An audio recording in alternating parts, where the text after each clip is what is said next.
Welcome to the All Things Nintendo podcast. I'm Brian Shea, and this is a weekly podcast to discuss all the biggest news and games from the world of Nintendo.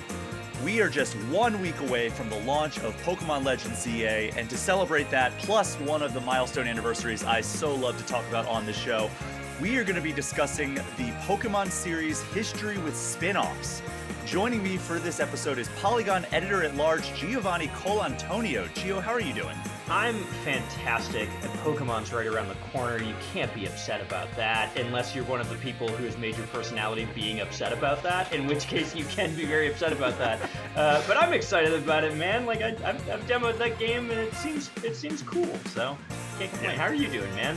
I'm doing good. Very, very busy. We are in the midst of our extraordinarily busy season, if you're a member of the games media. So we are just playing review games, checking out previews, discussing. I mean, if Polygon operates anything like Game Informer, we're starting to kick up those end of the year award discussions. Oh yeah. So yeah, it's a busy stretch. I've got a couple trips coming up here, so yeah, it's gonna be a sprint to the end of 2025. That's what year we're in, right? 2025. Yeah, you really do lose track of it this time of year. Like once it gets to holiday season and we're in that kind of like, oh, I gotta play a new game every day. It's like, oh, is it 2028? I don't know. Like a lot of time's passing. Yeah, so a lot of games coming out, but the one that we're going to be focused on in this episode and largely in this podcast is going to be Pokémon Legends ZA. But before we do that, Gio, I believe this is actually the first time you've been on this podcast since you announced your new role at Polygon. I believe so. Yeah, I think so. I think the last time you were on was like the tail end of your time at Digital Trends. Yes. Yeah, no, that's where I'm at now. It's been a change. You know, Digital Trends was interesting because it was kind of like I had a lot of. I was just kind of like running that show over there in a vacuum a little bit, which was like very fun, and I got to get to do stuff. But I've gotten to work with the team that's over there right now, and some really fantastic people who are really trying to do good with that site.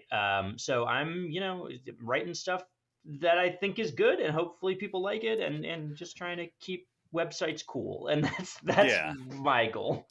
And I mean, Polygon's one of those major outlets where I never got a byline on it. I pitched it like one time, and they were like, "Yeah, I don't know if we want to take this one on." This is a completely different editorial crew back when this was like 2014, I think. Oh yeah, like the beginning, yeah. Yeah, so it's been a while. But I think that like when the sale happened, I talked about it pretty extensively on this podcast, to the point that one of the reviews on the podcast is like, stop talking about these outlets, because it was like Giant Bomb and Polygon the same week. Yeah, it was a crazy week. That like there was a lot of concern about how things would go from here. Can you at least give us some good news about how good old Polygon's going? I mean, from my perspective, like part of the reason that I went over there was to help the team out. The team that was still there, and help them find their footing. I had gone through a lot of similar stuff at Digital Trends earlier in the year, just transparently. A lot of weird shakeups that happened over there, and I was kind of like, man, I wish I had some help in this time to navigate this stuff. And so that's what I kind of came in there to do to help them out. I think the people that are there and who have been there for a long time are really good folks, and deserved some help at a time where I think it was hard to get it. So yeah, I mean, a complicated situation, right? Like obviously, we've all got feelings about this stuff, but I think that again, the people who are there who have like been at Polygon for a long time are really wonderful, lovely people who want to keep making cool stuff and want to keep that site cool. So hopefully, I'm helping with that. That's my hope at the moment, and hopefully I'm supporting those folks, because that's what I'm there to do. And yeah, I mean, hopefully the writing speaks for itself. I'm trying to keep that site as weird as it has been. And I hope it is. We'll see. Well, everything that I've seen that you've written has been great, and it has carried on that vibe that you had at Digital Trends, while also somehow also fitting into like the Polygon voice. So great work on your part making this transition, and I'm really glad to see that you've landed on your feet after leaving Digital Trends. Thank you, man. You did lots of incredible work there prior to joining Polygon. Yeah, and I love my time at Digital Trends. I was there for a really, really long time. site was going through some changes, as it happens at media sites, and it was just a really natural time to kind of, you know, go from there. Really, we had just gotten through the Switch 2 launch, and I was like, I'm going to get them. I'm going to get them through the Switch 2 launch. I'm going to run a console launch. It's going to be great.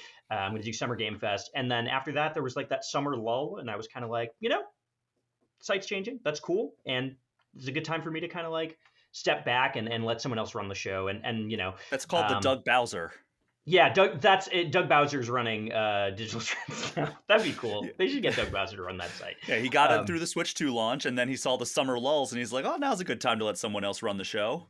Yeah, exactly. But yeah, I mean, it's a weird time for media, as we all know. It's very, very strange. It's hard. It's a hard space to be in right now, and to find something in right now, and to like find something that you feel good about right now.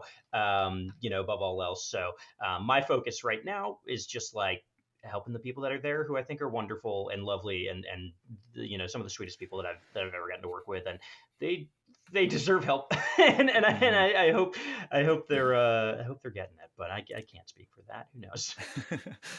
Well, we also recently did a podcast together, Gio. Yes. Another outlet did this. I don't think we can say where or what the topic was, but I think we can say that it was a Nintendo-focused episode of a debate show, Yes. moderated by a member of Entertainment Media. And you and I think, had a very spirited discussion. As we are wont to do, yes. Stay tuned. That thing is coming. I don't know when it's coming. I wish I could say like, I think it's out now. Who knows? But yeah, I think we had a very spirited argument about Nintendo games. You made an argument that I could not rebut because it was just objectively true, and I just kind of had to pretend like it wasn't. But look out for that, folks. I think we put out some good content there as guests. I agree. I think that's going to be fun. And I'll share a link to it in the community Discord. Which, speaking of which, this is your reminder that you are listening to the All Things Nintendo podcast. This show arrives in your podcast feeds completely free, but if you'd like to support me and allow me to keep on making these episodes, you can join the Patreon for as little as $3 a month. That gets you access to that community Discord, which lets you chat it up with fellow listeners of the show. Plus, it gets you access to priority access to Q&A episodes. There are also $5 and $10 tiers that give you things like early and ad-free episodes, plus shout-outs at the end of every show. Just go to patreon.com and search All Things Nintendo. It would really help the show continue each and every week if you were able to join up. All right, Gio. So last week we had a bit of a weird week of news. We had the EA acquisition. We had the Xbox Game Pass price hike. By weird, you mean terrible? Yes, it was a pretty dour episode. I had a fantastic guest in Mike Futter coming on to share his business know-how about all those things. So I hope people enjoyed listening to that, even as we tackled a pretty upsetting topics in those regards. This time, not quite as dour. We have a bunch of little stories to get across the industry here. But we're going to start with kind of a really strange one from Nintendo itself, which played out over the course of 3 days. So on Tuesday morning, Nintendo put out this animated short that looks a lot like a Pixar movie. And it was called Close to You. And the weirdest thing, so it's just like a mom and a baby in a room. And the baby is left alone for some reason. I'm sure I'm not a parent, but that doesn't seem like the best idea. Yeah, not a great start for that. And in this, I mean, it's very Rugrats coded. And in this first rendition of this little animated short, everything in the room just starts moving on its own. And the baby's just like, oh, this is fun. Things are moving around. There was no press release. And the video description on YouTube just says Close to You with a period. And comments were turned off. And everybody's like, what the heck is this thing? Then on Wednesday morning, Nintendo followed up with another version of the video on their weird walled garden Nintendo Today app, where you can't screenshot and you can't rip the video from it. And this time they added back in all of the Pikmin that they edited out of the first version.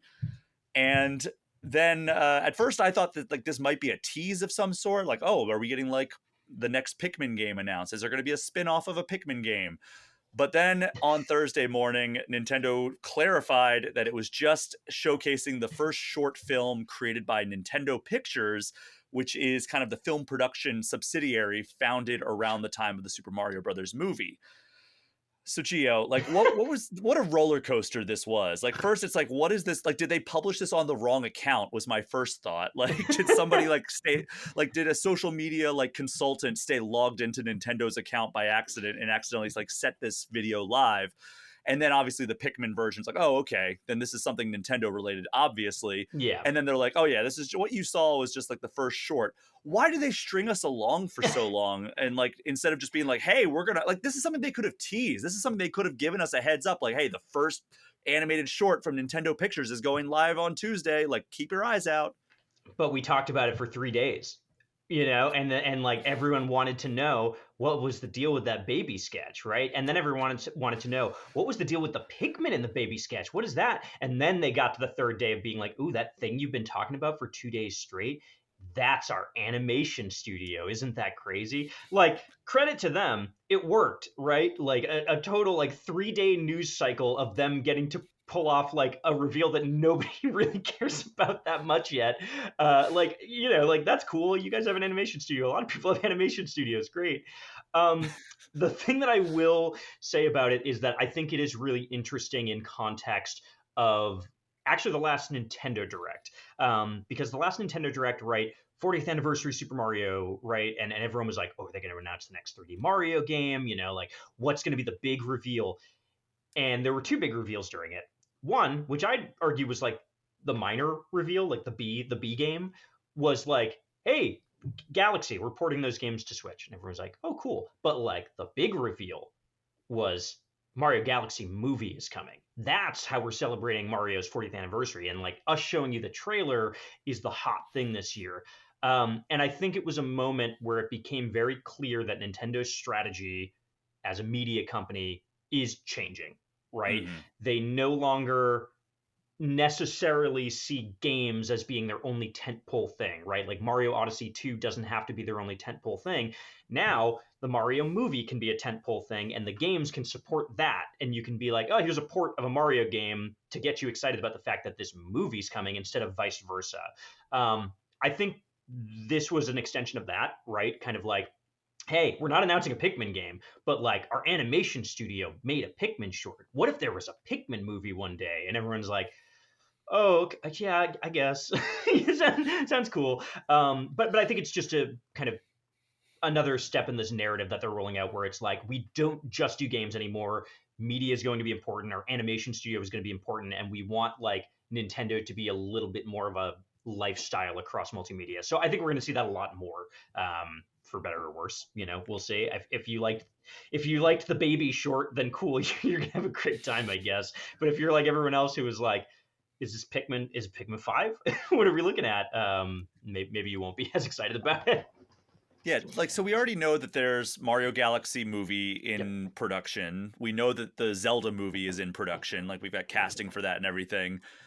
Is this the extent of which we're going to get like Pikmin something from Nintendo Pictures? Do you think we're going to get like more shorts? What's the play here? Yeah, so there was, if you remember, like a couple years ago before Pikmin 4 came out, there was like a string of Pikmin short films that they Mm-hmm. released that were like random like Pikmin animated shorts. It had like its own website. There was like a pikminshorts.com.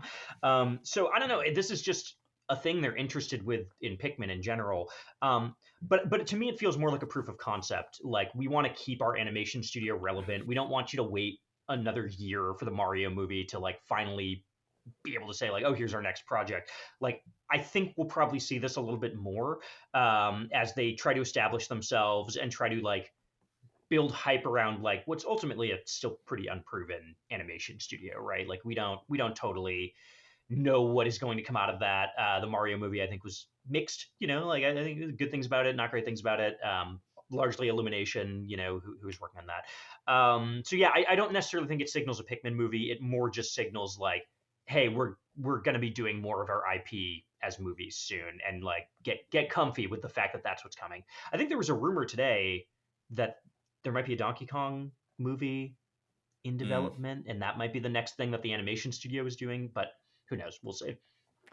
Yeah, is there another franchise you'd like to see them tackle with these like shorts? If they're gonna do shorts, sure. I mean, like, if you're gonna do more weird things like Chibi Robo, great for Oh yeah. this. Do a little Chibi Robo short. In fact, that short with the baby should have been Chibi Robo. Come on, Yeah. they stole my boy's job. He's the house guy. That would be cute. I would love to see something like that. I mean, I have to see more of what their animation style is, like if they're only doing that sort of Pixar-ish, look, because part of me is like, oh, give me like a cool F-Zero short, but I don't think that art style is that. So I don't know. I'd be curious to see like, are they really just kind of doing a Pixar? They're going to have like one style that's going to unite all of their movies together because they want to do Super Smash Brothers. Like I don't really want to see a Metroid short in that style necessarily. It's not really what that game is. Just an But yeah, invisible Samus moving stuff around in a baby who's been left alone's room. it's Samus. It's Samus and the baby Metroid, and it's the same exact short, but it's just That recreated with that. it would be hilarious. They just kept putting different Nintendo characters in that same Bowser, short. Bowser Jr. You get a lot of good ones there. Still no Chibi Robo though, because they forgot that franchise exists aside from putting it in the GameCube classics. That game's amazing. That game rules. That game is really good, though. Is the thing. All right, so that's a thing that happened this week. I guess, yeah. You can go check it out, called Close to You, over on the Nintendo of America YouTube channel, or go on the Nintendo Today app and see it. Like they've got to put this. Have they put it on like YouTube, like the Pikmin version yet? I can't remember. But also, I was just thinking, like in context, the title "Close to You" is like actually kind of creepy. It's like these Pikmin are all really close to you right now. They're in your world right now, and like that's creepier than I thought when I first heard it. Yeah, so no, they have not put on Nintendo Today. It's only on Nintendo Today, which is very, very silly. Bizarre. Again, Nintendo, I think they just want their own like lifestyle, and it's like we want you to use our app, and that's where you're going to see our films, and that's where you're going to get the news. Like they're slowly getting you into a big walled garden, I think. Does the Nintendo Today app come to Switch too?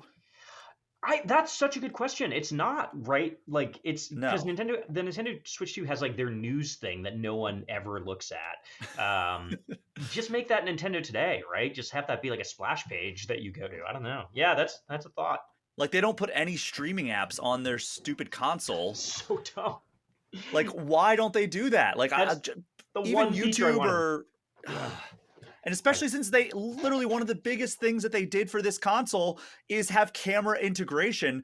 Just make a Twitch thing, like make a Twitch channel, like a Twitch app that you can stream from. You could do Netflix on the Wii. Like I don't understand why we can't do Netflix And here the anymore. 3DS. Yeah, it's great. There was an Opera browser like on the Wii. Why can't we do anything?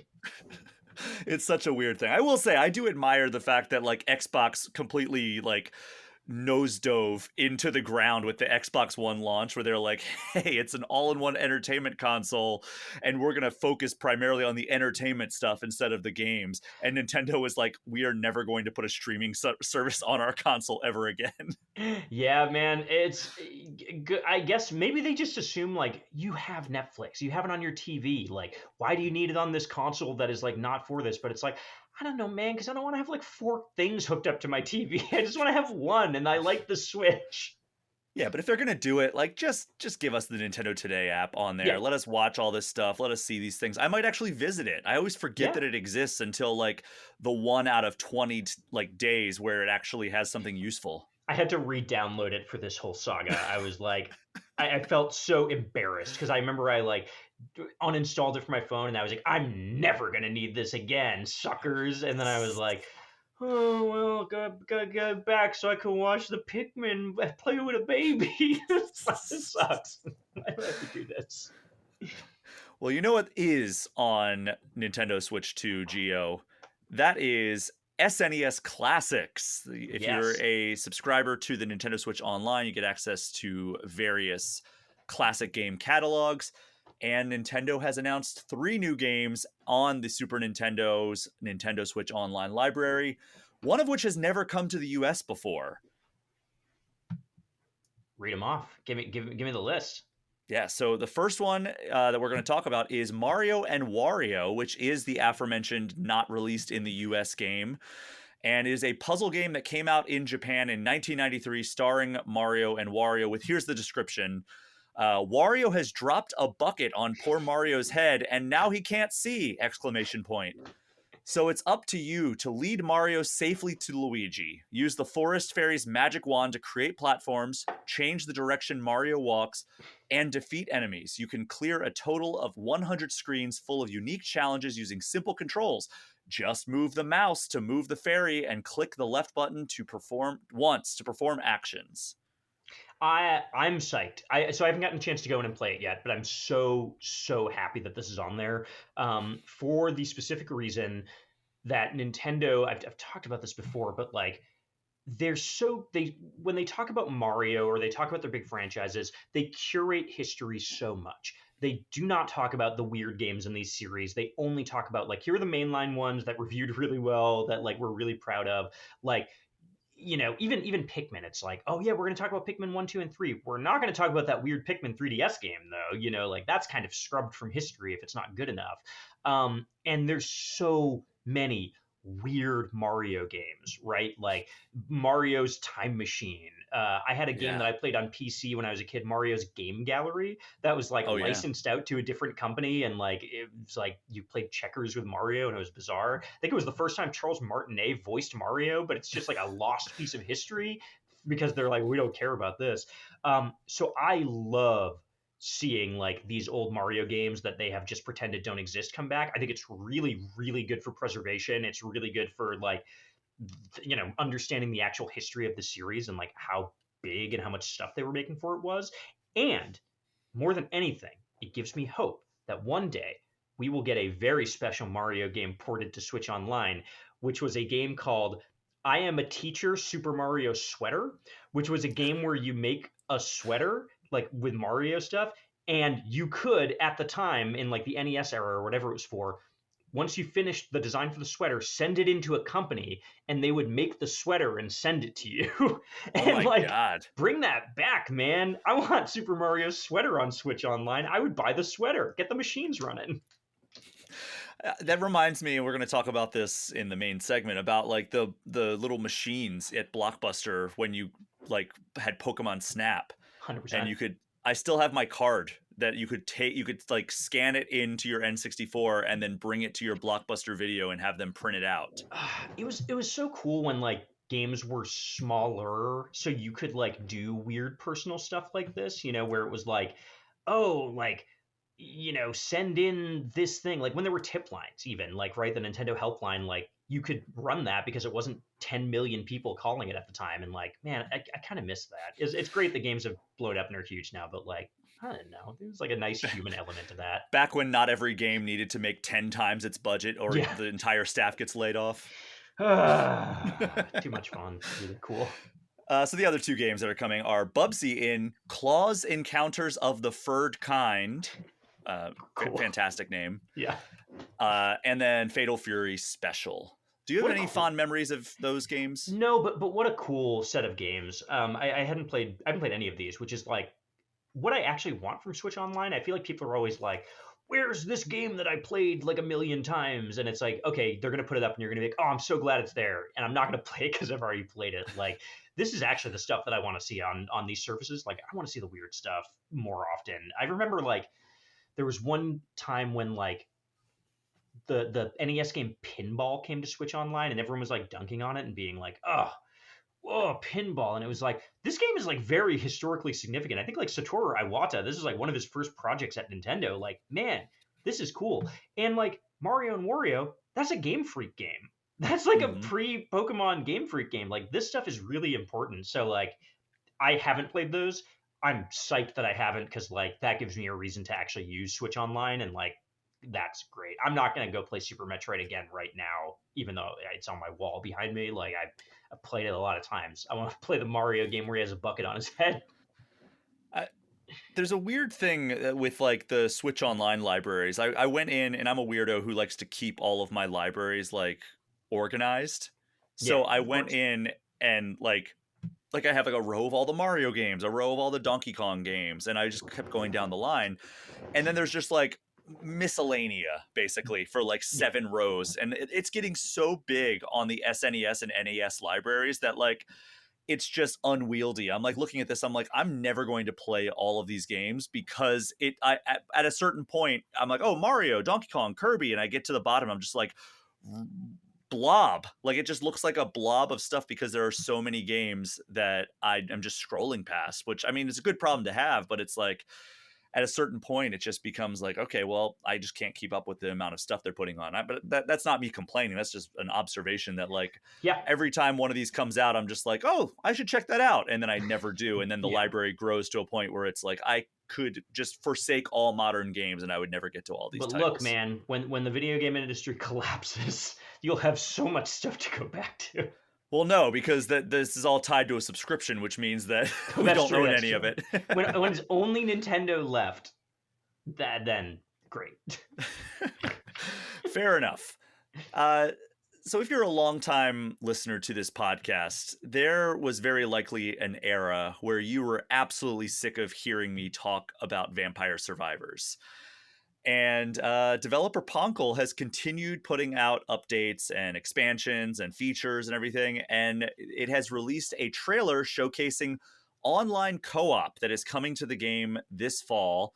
And through this update, up to 4 players will be able to play online together all at once.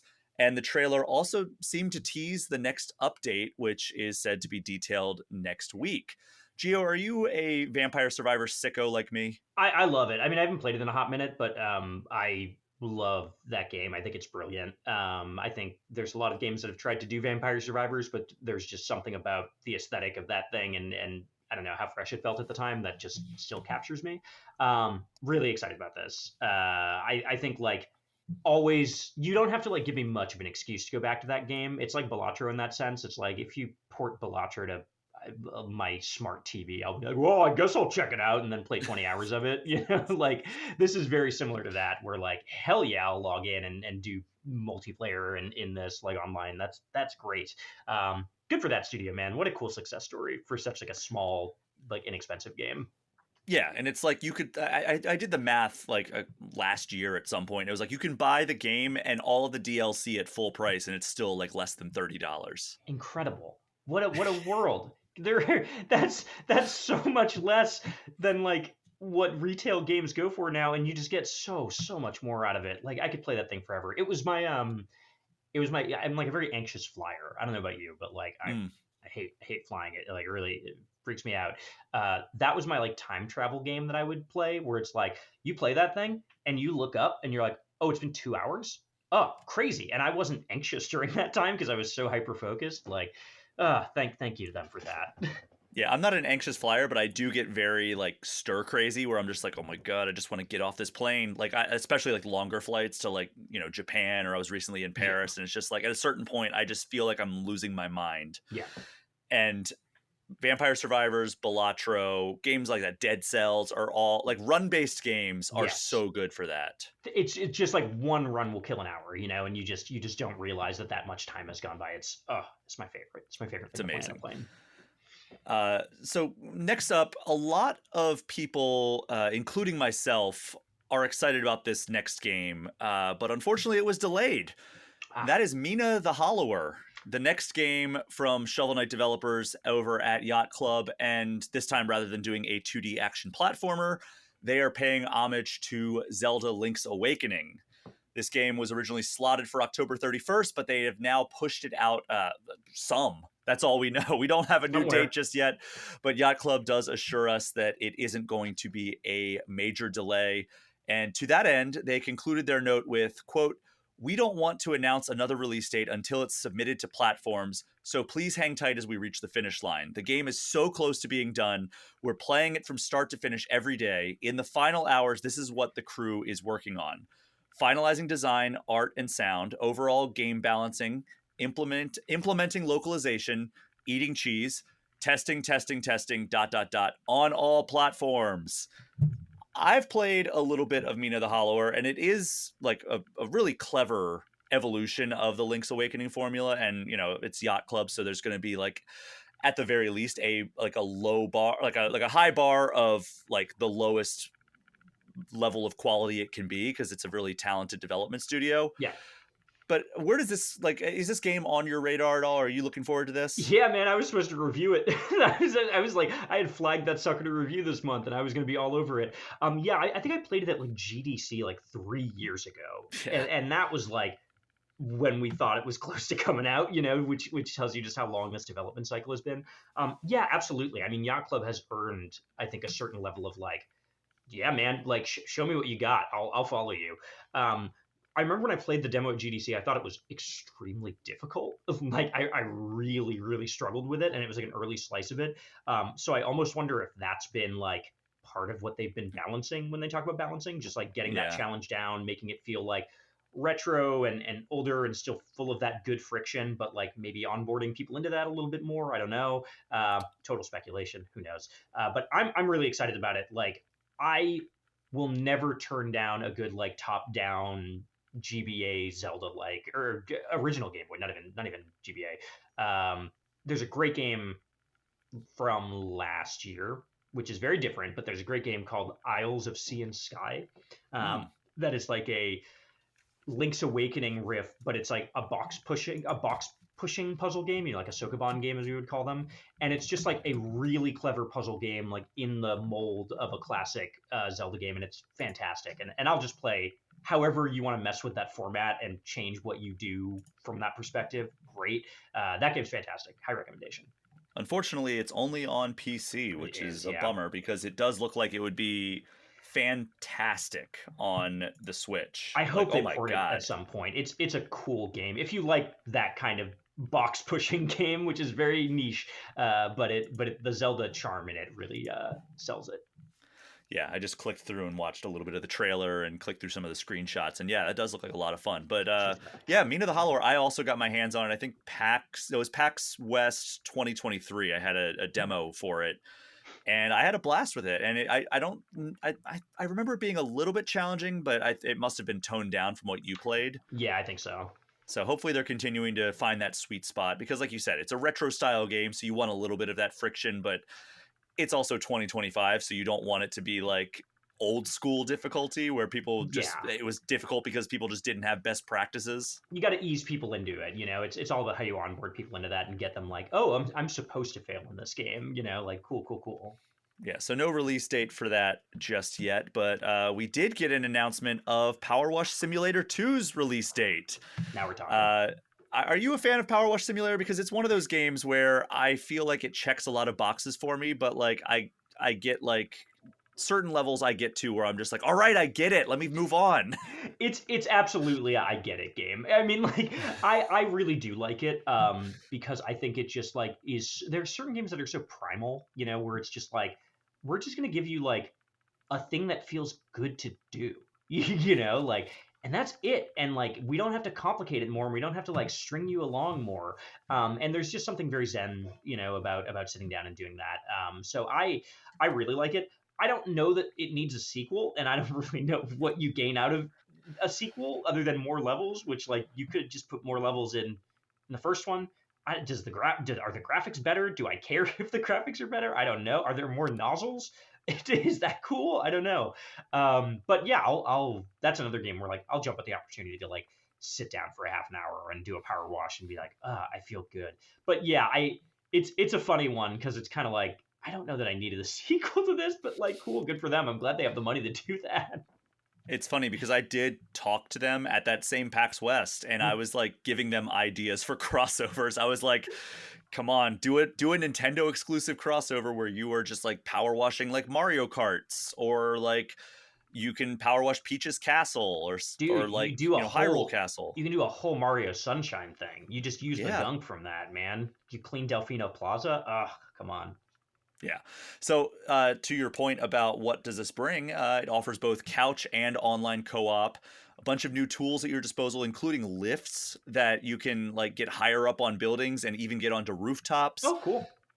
Multi-stage jobs, so like you finish one area and then like a door opens and you move on to the next part of the job, and extensive home base customization. Oh, okay.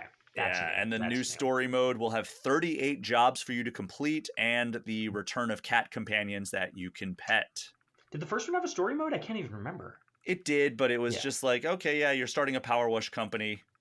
That's, from what I understand, that was the extent of the story. I only played like the first like 6 or 7 levels.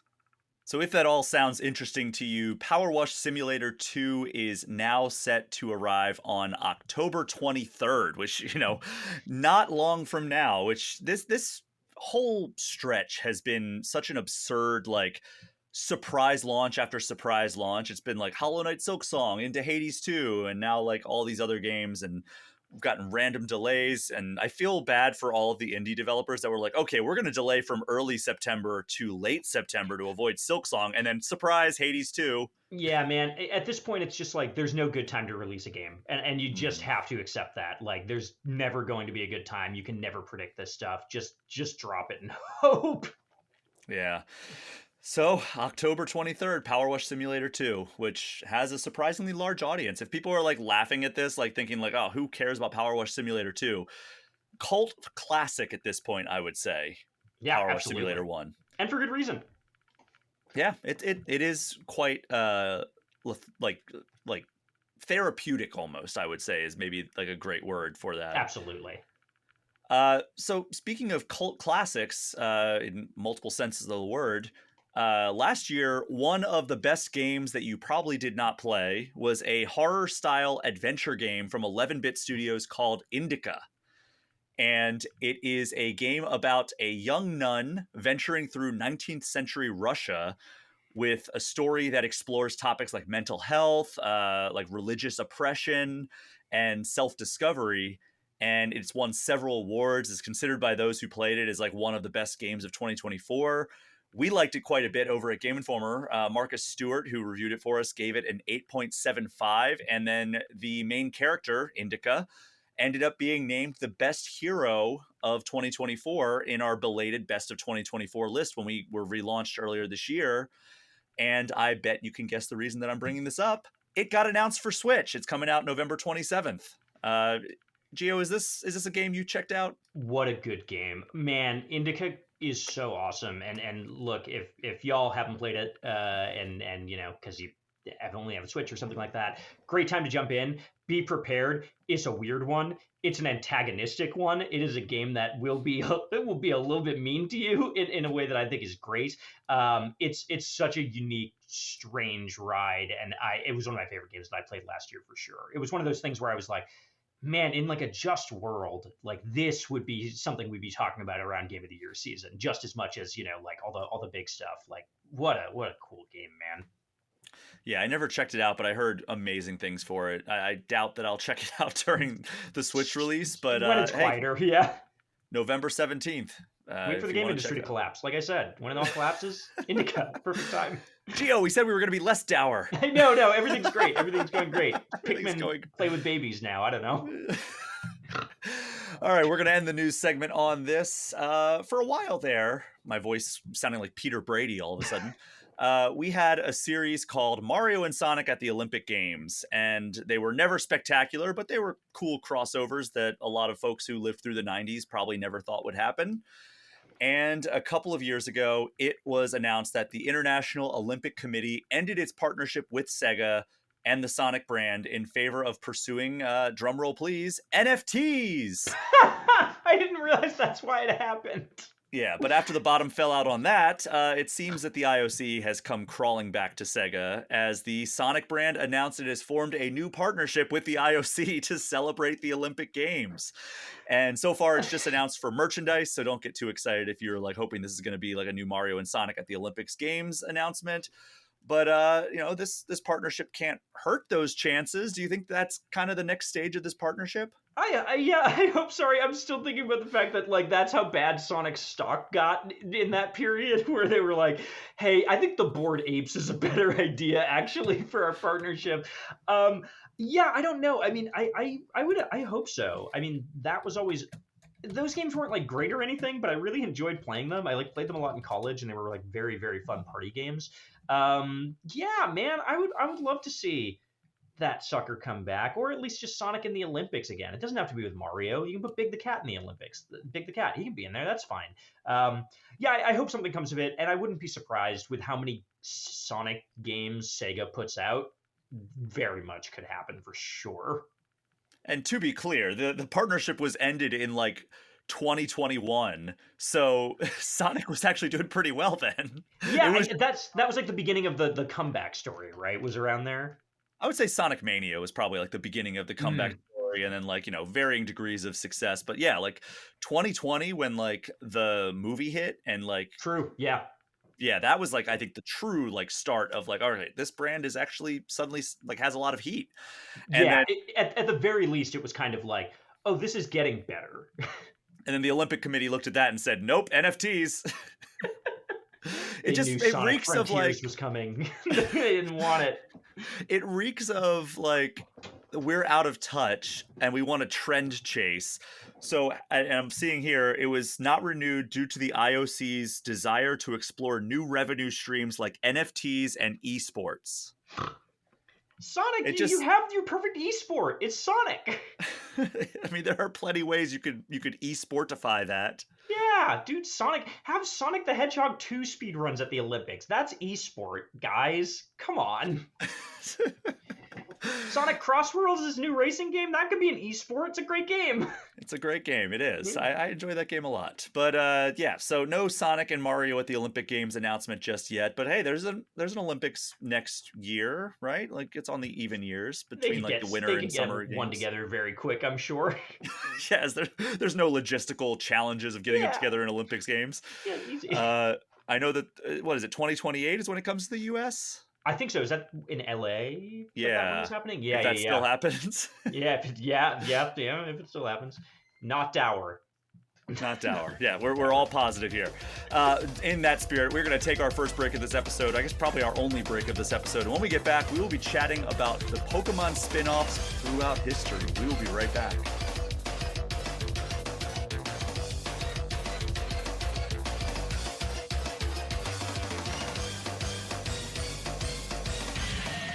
We are back, and with Pokemon Legends ZA just one small week away, plus this week serving as the 20th anniversary to one of the most beloved non-mainline Pokemon games of all time, I want to talk a little bit about Pokemon's long history with spin-offs. Now, we're going to have to set some ground rules here, because this is the most absurd list of games ever.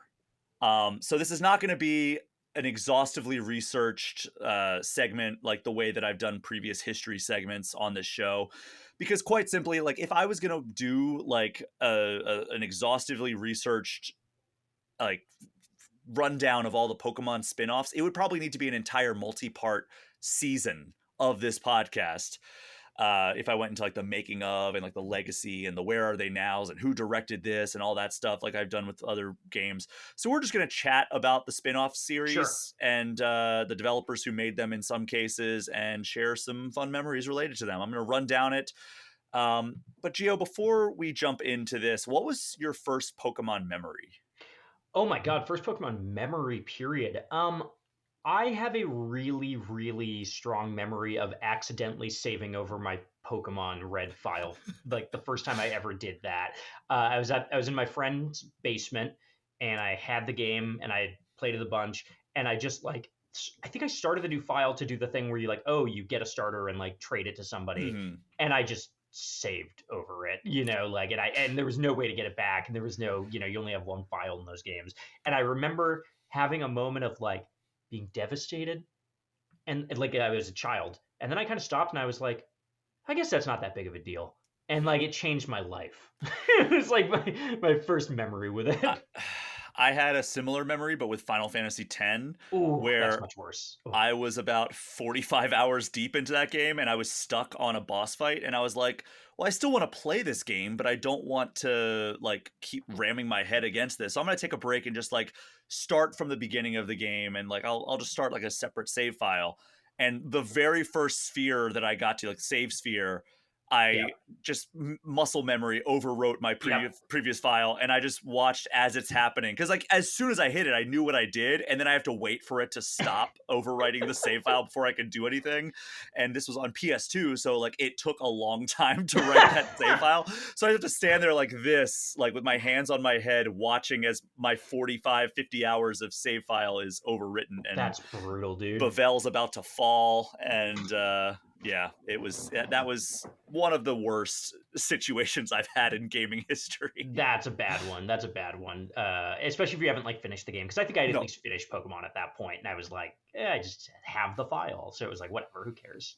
that was my first playthrough of Final Fantasy X, Oh, which to this day is a top 3 game of all time for me. So like it sure. didn't sour my experience that much, but it was like, well, at least I like this game enough that I want to play it more. Yeah, that's true. That's true. So what ended up being your first like spin-off game? That's such a good question. I think the answer would be Pokemon Pinball. I think Oh, that okay. probably would be the first one that I played, and I played so much of that. I had like the rumbling cartridge, back in that day, and I was obsessed with that game. I've always been a big Pokemon head, through good and bad, and I love a lot of the spin-offs. But Pinball was really the first one where I was like, oh, I like this franchise as a thing. Like I just like the vibe of it. I like the designs of it. I don't need the RPG. Just like give me the monsters and I'm happy. Definitely that. What was Yeah, it for for you? me, I Yeah. mean, it was probably Pokemon's either Stadium or Snap. Sure. Yeah.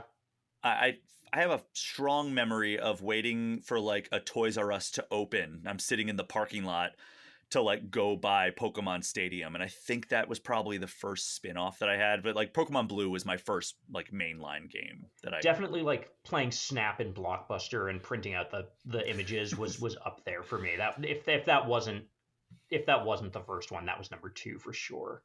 Yeah. So let's get into what these spin-offs are. I'm just gonna go pretty fast through this list because it is a monstrous list. And any that we want to talk about, we can briefly like jump in and have like a little tangent about Sure. any of these. But the first one that I want to talk about is Pokemon Pocket Monsters Stadium on N64, developed by Nintendo and directed. Listen to this development team, directed Okay. by Takao Shimizu, who people who listened to the podcast last week may remember as the producer of Super Mario Galaxy. Right. Him and Shigeru Miyamoto co-produced that game, so like he was the main talking head that I referenced in the making of Super Mario Galaxy segment that I did last week. Also, listen to this produced by Trio. Tsunekazu Ishihara, who is now the president and CEO of the Pokemon Company, Wow. Satoru Iwata, and Shigeru Miyamoto. Whew. Nuts, man. The dream team. That's like the true dream team. It really is. All we were missing was like Gunpei Yokoi, who I think had left the company at that point. Oh Uh, man. maybe Eiji Aonuma, but he was busy with Majora's Mask at Yeah, that of course. point. I miss Miyamoto like actually like working on games and being in it. I know why he doesn't do it anymore, but like man, when you heard that Miyamoto was like actually designing a game back in the day, it was like, oh my god, that was like the original hearing that Kojima had a new game coming out, right? Like that was Yeah. the best. So that version came out in 1998 only in Japan. Right. And that that was pretty early on. I don't know if that was the first spin-off because I kind of just lumped these all by year, Yeah. but it's super early. And then there was the Pokemon trading card game, which came to Game Boy Color, and this was like an RPG, like almost like, hey, it's a Pokemon game, like a mainline Pokemon game, but instead of going around and catching Pokemon and battling Pokemon, you're collecting cards and battling with cards. And this was developed by Hudson and Creatures Inc. Yeah. Hudson, man. Hudson was so good. I love that game is fantastic. And if you've never played it before, it's on Switch Online, and Yeah, man, it's so good. honestly, it's incredible. And my dream announcement is that they do another one of these like modern, that's not like TCG Pocket or TCG Yeah. Live, where it's like it's super monetized, free to play, all that stuff. I just want like the standard like RPG style that this was, because it was like a deck builder before like deck builders were like huge. It's the time for it, man. I think people would go nuts for it now. I really do. It really would be amazing. So that came out in 1998 in Japan, and then they localized it to North America in 2000. And as you indicated, it is on Switch Online. So you could absolutely go check that out if you have a subscription that gets you access to the Game Boy library. So 1998 in Japan, we also got Hey You Pikachu for N64. Yeah. Which did not come to the U.S. until 2000. Fun fact about this one: so the whole premise of this is it comes with a little microphone that you plug into like the Rumble Pack slot on your N64 controller, and you can talk and give voice commands to Pikachu and like direct him to go around and do stuff in this world. And I played this back in 2015 during an Extra Life stream for Game Informer, in which somebody donated $1,000 for me to eat a ghost pepper while I played this game. And then they also found out that there is like this killer 1-2 combo that you could do for just $50 more. So for rather than making it like $1,000 for each of these things, we had like you could donate $50 and have somebody wear a mask while they play a game. Or you could donate $1,000 and have somebody eat a ghost pepper. So what our very clever community figured out is $1,000 gives them the ghost pepper. For just $50 more, we can make it exponentially worse by having them wear the rubber Michael Myers mask, which legitimately made me think I was suffocating to death while I'm yelling Pikachu, Pikachu. There is a video of it on the Game Informer YouTube channel from the Extra Life stream if you want to go check that out. Wow. I had to keep lifting the mask up because my throat was closing up from the ghost pepper and also the lack of oxygen. Because it's a rubber mask, so it's like an inferno inside of there if your face is radiating heat the way it does when you eat a ghost pepper.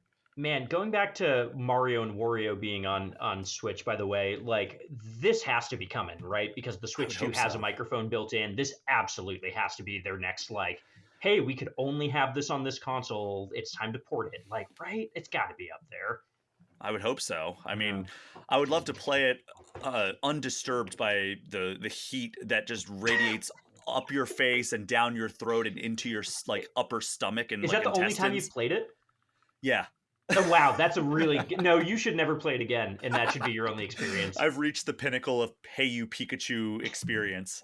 He doesn't understand grunts. He didn't understand my pained grunts. He doesn't understand that I'm crying onto the N64 controller. So the next one we want to talk about here is one that we've already discussed a little bit, and that is Pokemon Pinball, a game that is, for some reason, not on the Nintendo Switch Online library, which makes absolutely no sense. This was on Game Boy Color, developed by Jupiter Corporation and HAL Laboratory, the fine folks who gave us Kirby and the first Super Smash Brothers game. HAL Laboratories, man, the all-time goat. Maybe the best like Nintendo studio in their heyday, especially, and maybe. I mean, in the '90s, they were the MVP in the '90s. Yeah, I mean, they did Melee.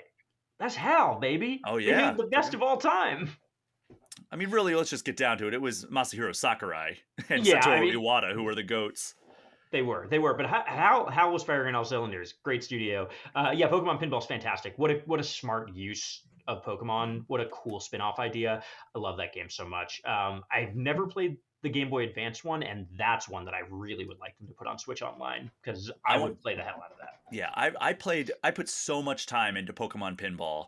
Like, I transitioned fully from like playing Pokemon Blue to playing Pokemon Pinball. Yeah, me too. And like I love like the mechanic of like you have to hit a Pokemon a certain amount of times with like the Pokeball, and you catch them and then you add them to your Pokedex. That is so clever. There was like a whole thing where you like had to hit Diglets, and they would like it was like a whack-a-mole with Diglets. Man, what a smart, like such a cool twist on Pinball that they just got so many good ideas out of Pokemon, and it's like, man, that's so cool.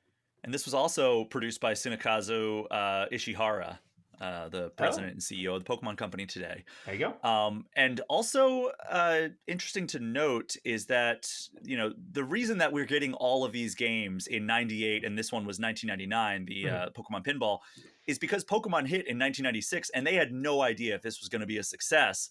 So when it was a success, they're like, well, we've got to just monetize the crap out of this series. And so they did that. Yep. And quite well.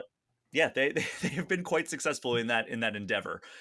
Next up is Pokemon Snap, which came to Nintendo 64 via HAL Laboratory. in 1999, and this was actually pretty close to a global release. You know, we got it in Japan a few months prior to it coming to the US. This was one that I also spent a lot of time in. I loved the core idea of, you know, just riding on rails and taking picture of Pokemon. And the big novelty for me on this one was that like it was like this is how the Pokemon looked in the anime for like Right. mostly anyway, right? Like it wasn't like the characters from the anime, but like the Pokemon a lot of times said their names like they did in the anime. They had like the 3D models, so it was like just like the perfect representation of what people wanted from a Pokemon game at that point. And it felt like so weird to go back to like the sprite based like Game Boy, like you can barely make out that that's Firo Yeah. art style. The thing I love about this game so much is like it's technically a first person shooter, right? Like Yes. it is. It's just like, you know, there's no guns and but you're aiming in first person and you know hitting your target. And it's just one of those games that is so Nintendo in like we understand game design better than you. We understand that like it's not about the gun or the shooting. Like the thing that is exciting about these games is like I think like Miyamoto talked about it once. He was talking about shooters, and he was like, "Oh, I get why people like shooters. It's because it's fun to hit a target, you know." And like Hmm. that's how he described it. And I was like, "Oh, he's right. It is like a carnival game." And like Pokemon Snap really understands that in such a cool way. My only gripe with it is the grading system on photos. As someone who majored in photography and cinema, Professor Oak, he doesn't know anything about composition. He doesn't know anything about the rule of thirds. Like, I would take incredible photos in that game that were like aligned perfectly within the rule of thirds, and he'd be like, "Oh, they're not in the center," and I'm like, "That's a boring composition. No one wants that." But man, when he got that wonderful, Oh yeah, that yeah, that was like something hitting you, right? I that's don't I true. don't want to I don't want to go too that when the smelling salts hit. Yeah, you really got that sensation. Yeah, I always wished when they did the second one, I was like when they did New Pokemon Snap, I was like, I hope they at least let me like frame stuff weird, and they didn't. And I won't let No. me have it. So the next one, this chronology probably tells me that Pokemon Snap was actually my first spin-off. I wasn't sure which one came first, but Pokemon Stadium is the next one, Okay. and this is actually an improved version of Pocket Monster Stadium, which only came out in Japan. And this came out in 1999 in Japan, and then 2000 globally. And basically, you know, it's mini games, but the core conceit was that you could transfer your Pokemon from your mainline games to your N64 and battle them in 3D graphics, which again, that's a lot of things that people wanted in 1999 and 2000. They wanted to see their Pokemon in these gorgeous 3D models. Yeah, and I mean this really kicked off kind of the competitive scene as a concept for Pokemon, right? Like I feel like this is where people were like, oh, battling is a thing that matters and we can take pride in. Like I don't know if you get as like hot a competitive scene without Stadium. Yeah. And I mean, we're continuing to get kind of like the evolution of that in future titles, Yep. which we will get to in a little bit here. Also in 2000, Pokemon Puzzle League on Sure. N64. This was also developed by Nintendo, and this was noteworthy because it actually used the characters from the anime, not characters from the game. I Yeah. never played this, but I know there's a lot of people who love it. Yeah, it's a basic puzzle game. I mean, I would say like I think a lot of the things on this list that are really good are like really Pokemon centric. And that's one where it's like that could have been anything. They could have put anything on there and it would have been fine. But yeah, seeing the anime characters in it was really neat. And even going back to it now still feels novel just because they never really did that again. I like it.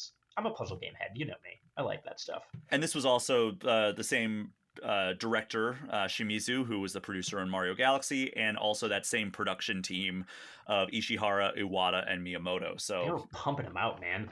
they really were. I mean, well, to be fair, it was just like an improved version of this. And then also, Toru Minagishi was also involved with it, who you may know as a composer who did a lot of work on Animal Crossing, Oh, uh, the Zelda games. He worked with Koji Kondo and Kenta Nagata for like Twilight Princess and Phantom Hourglass. He did a lot of sound effects for Mario Kart 7. So like Hmm. he did music for the Splatoon series and Mario Maker 2. So he's got a pretty good pedigree there as well. It's cool that Nintendo developers like actually stick around for a really long Yeah. time. Like that's great. It is. It's always great to see that. And speaking of developers that have been around a long time, the successor to Pokemon Puzzle League, Pokemon Puzzle Challenge, hit that same year on N64, All and right, that was chill developed by out. Intelligent Systems. Oh my god, that's So the Fire bizarre. Emblem developers. Weird. I don't even remember this game existing, but cool. Yeah, so Pokemon Puzzle Challenge. Huh. I never played this one, but you know, it was in the kind of like in the long like lineage of we're just gonna we had this one game that was successful, we're just gonna do sequels in perpetuity. Yeah. And that was what the next one was, which was Pokemon Stadium 2, Yep. which came out just 1 year later. It was just 2000 in Japan and 2001 globally. And then this was a Japan exclusive Pokemon Card GB2. Here comes Great Team Rocket. So Hudson and Creek Oh Inc. once man. again for the Game Boy Color, only in Japan in 2001. Oh, localize that one. Bring that to I would Switch Online. love that. Oh my god, Yeah. I would love that. Then in 2001, Pokemon Mini. Do you know about this? It was like an actual console, right? Like Yeah. a device that you would buy. Was it a Tamagotchi or was it just mini games? I can't No, remember. it's a handheld gaming device that has Yeah. interchangeable cartridges, and it's the Oh. smallest handheld that Nintendo has ever put out that uses cartridge. Huh. And it used one AAA battery, had a whopping 4 kilobytes of RAM, and Oh, 8 neat. kilobytes of storage just for save files. So you could have up to 6 save files. And back then it cost $40, which is about $70 equivalent today. Hmm. And here are some of the games. So Yeah. these all were like launch window: Pokemon Party Mini, Pokemon Pinball Mini, Pokemon Puzzle Collection, Pokemon Zany Cards. The game stopped coming to the US after this. 2002, Pokemon Tetris. And then after Right. that, the games stopped coming to Europe.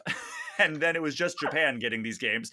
Pokemon Puzzle Collection Volume 2, Pokemon Race Mini, Pichu Brothers Mini, Togepi's Great Adventure, Pokemon Breeder Mini, and then it just went silent and we never heard from the Pokemon Mini again. I want to hold with like they're doing Virtual Boy on Switch Online. Oh You my could god, you yes. could just do Pokemon Mini and have that be a whole like here's like 12 games that we're adding if you have a Switch Online. Give me that. I want to play Pokemon Tetris.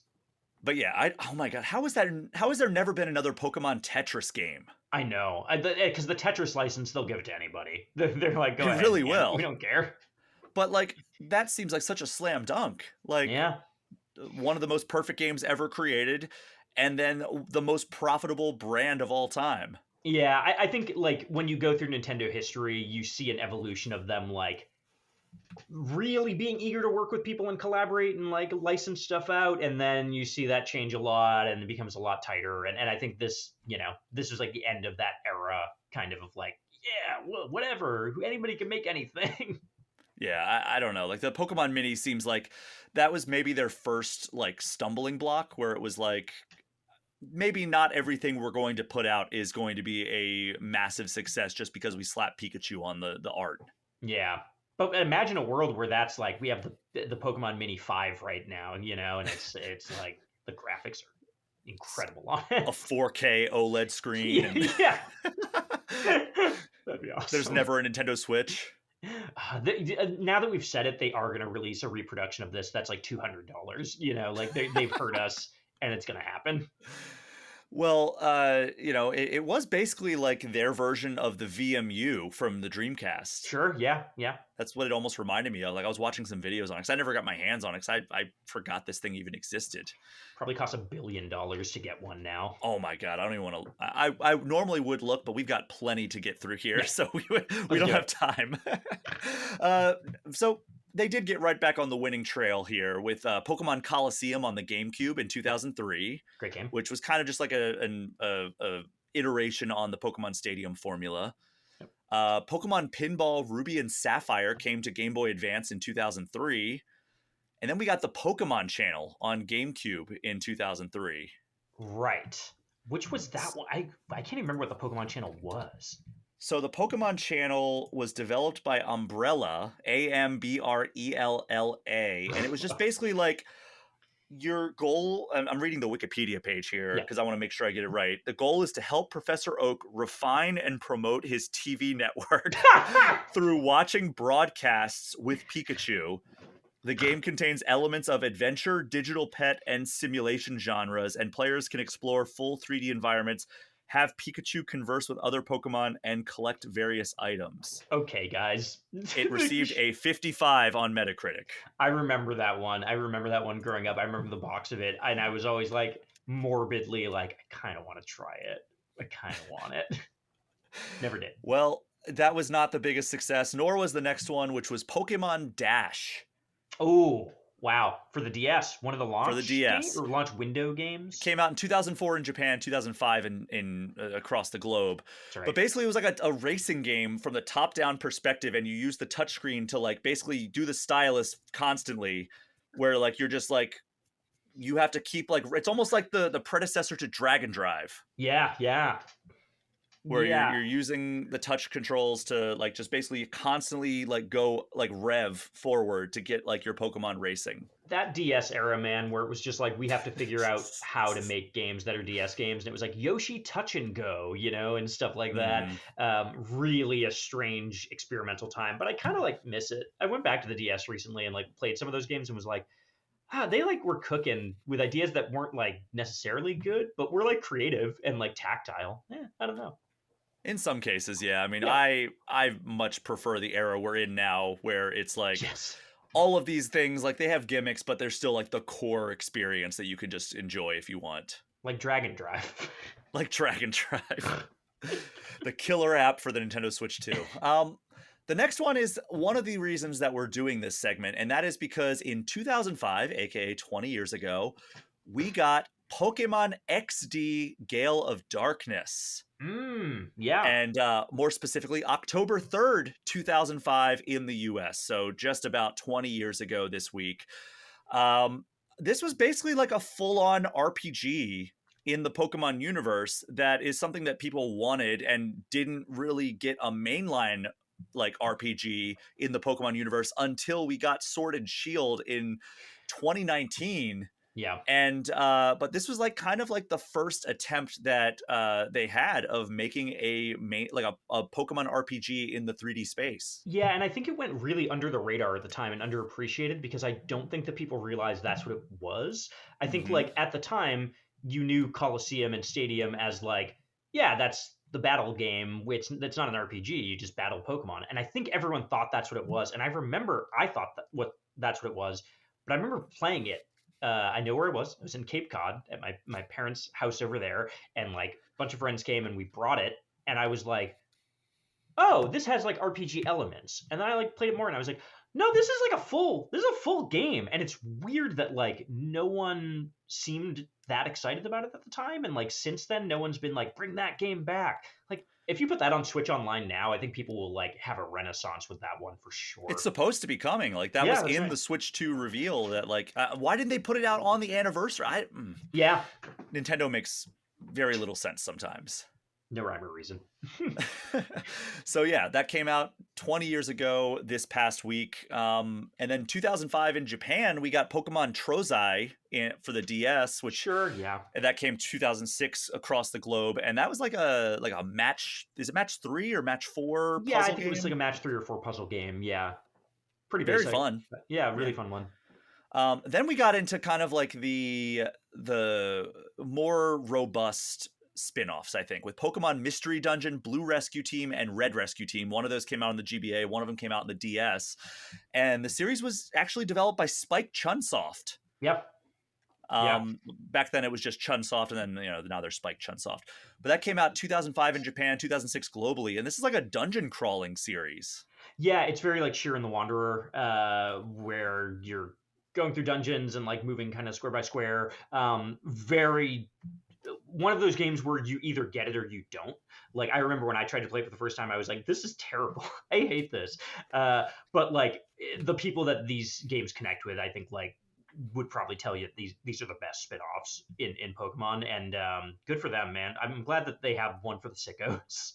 Yeah. And speaking of that, we then got Pokemon Ranger for DS, Right. which is another HAL Laboratory joint, collaborating with Creatures Inc. And that was 2006 across the globe. I never played this, but I did watch some gameplay of it, and it seems like a wild ride. Like going around in like a kind of a top-down space and just like battling Pokemon like out in the world. Like I don't know. Like, did you ever check this out? No, Ranger I never checked out. Like this was an era where I think I was like tuned out of Pokemon. I mean, I was playing the mainline games, but I think I like tuned out a lot of the spin-offs. So a lot of these are like I know them. I know them so well on paper, but like haven't played them. And at the time, I remember not knowing the difference between Ranger and Mystery Dungeon, like because they Yeah. both kind of were at the same time, and I was like, I don't know. This is like where I think they almost like were doing too much stuff, you know, and it was like hard to keep up with it, which is why I think maybe you get like Pokemon XG not hitting the way that it should have.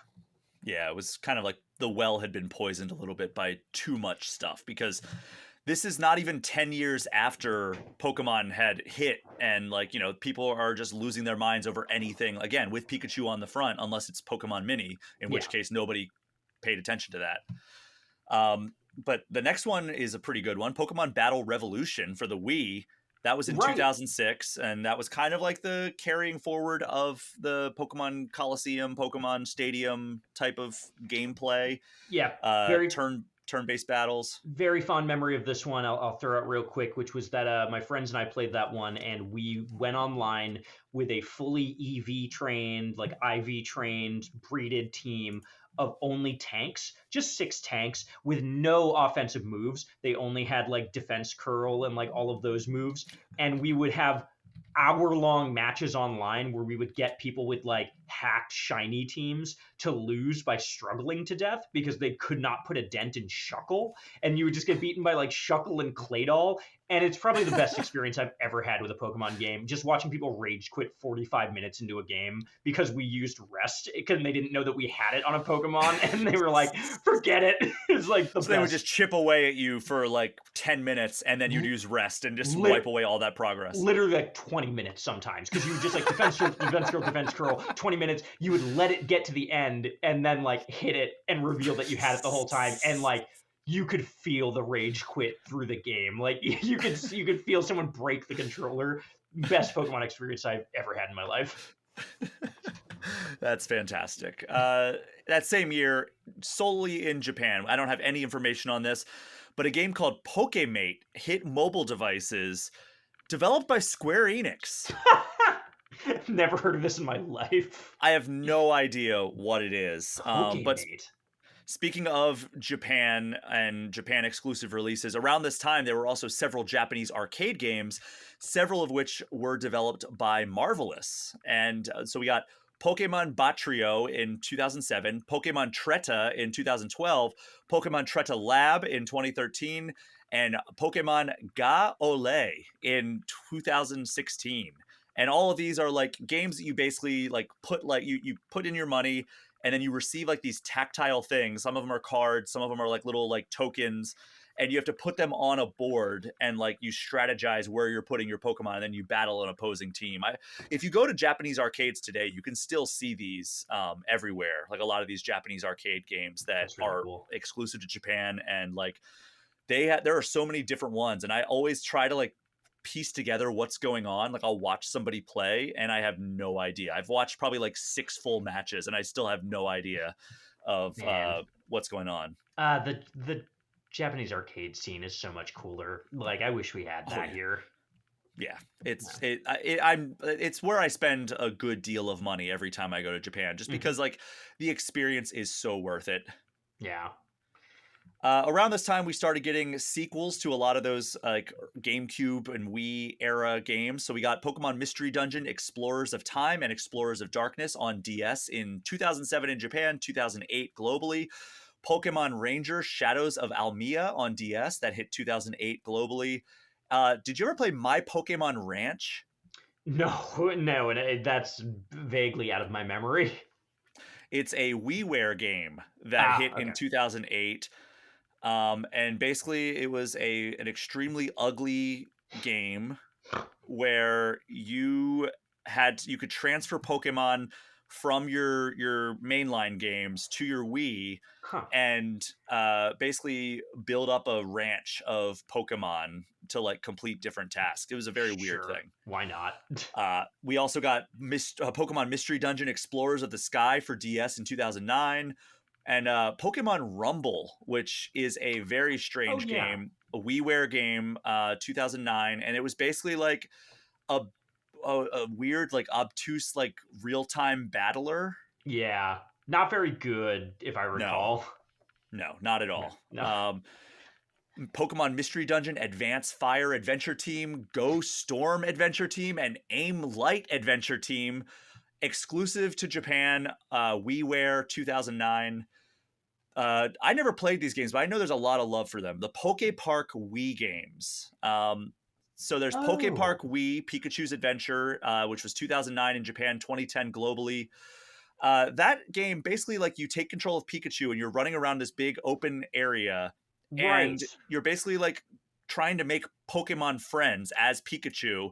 And some of them are like, "Oh, you found me. Yeah, let's be friends." And other ones are like, "Oh, yeah, I'd love to be your friend, but I have to do this first." And you complete a task for them. You have to beat a mini game or something like that to recruit them as a friend.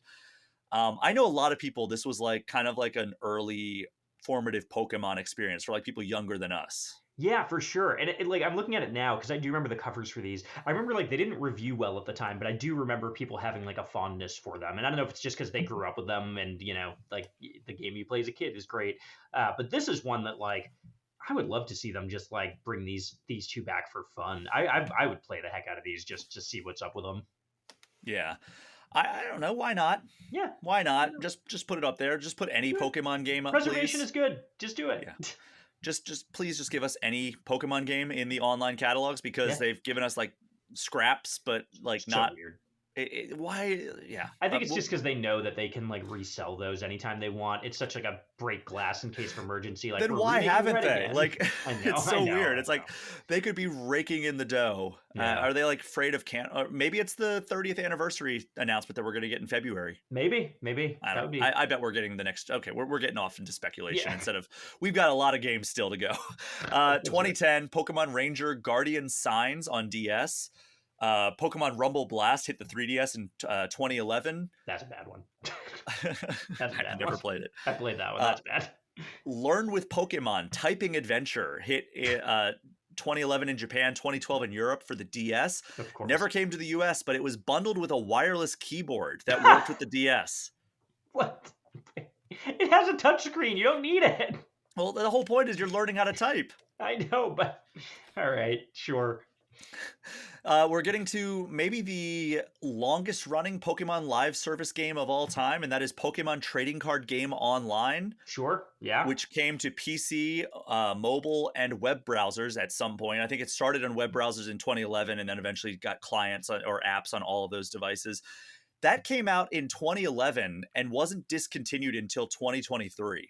That's so crazy. That's We got whew, 12 wow. years of Pokemon Trading Card Game Online. And the whole thing is like you can buy cards in the app, like you can buy packs in the app, or you can go and redeem these little like QR codes that come with physical Pokemon card packs, and you can like get booster packs in the game through that. The only Right. problem is like if you have a lot of those like I do, it's just a nightmare trying to redeem all of them. Like I probably have over 1,000 of those QR codes right now, and there's no like until they have a way that you can just like scan them on your phone like one by one very rapidly. It doesn't have to like do like an animation and like showing opening the pack. It's like no, just let me just like take a stack of these and just shunk shunk shunk shunk shunk. But Yeah. no, it unless they've updated it with the new app that we're going to get into in a little bit here. It's just a nightmare. Yeah. But it's a fun game if Sure. you can't play it anymore. But it's Yeah, it was discontinued. fun. Yeah, you missed it. Yeah, and then Poke Park 2 Wonders Beyond hit Wii in Japan in 2011 and 2012 globally. Pokemon Conquest hit the DS in 2012. Right. Um, So I don't the DS in 2012. That's crazy. Yeah, this is another one of those ones like Ranger where I'm like, I remember the name, I remember the cover, I remember the title treatment, do not know what this game was. Just it all went out of my brain at that point. So I somehow missed this tidbit. Yeah. Okay. So I'm gonna brace you here. It was Okay. developed by Tecmo Koei. Oh, okay. And the game here's the synopsis from the Wikipedia page. The This is good. game is a crossover between the Pokemon and you're never gonna guess what the other franchise is.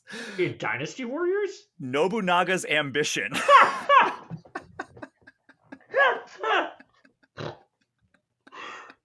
Tecmo's so weird, dude. They're so weird. I need to know the There's a Nobunaga's Ambition Pokemon crossover in the world that I don't know about. Okay. So the plot. Let's get Okay. into the plot here. A legend is foretold that the one who unifies all 17 kingdoms of the Ransai region will have a chance to encounter the legendary Pokemon who created the region.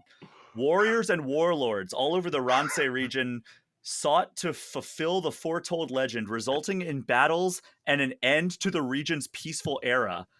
The game initiates with the player becoming the warlord of the Aurora and meeting Oichi. Okay, we're going to skip to the part where we get to the Pokemon because there's a lot of words. Yeah, there's a lot of here. backstory before getting to Pokemon. Okay, so after defeating Nobunaga and completing the main storyline. Spoiler.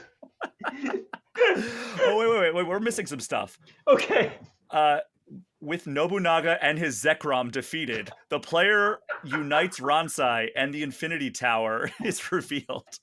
Inside, the player's party finds the mythical Pokemon Arceus. After linking with Arceus, the player is confronted again with Nobunaga, now partnered with a shiny Rayquaza.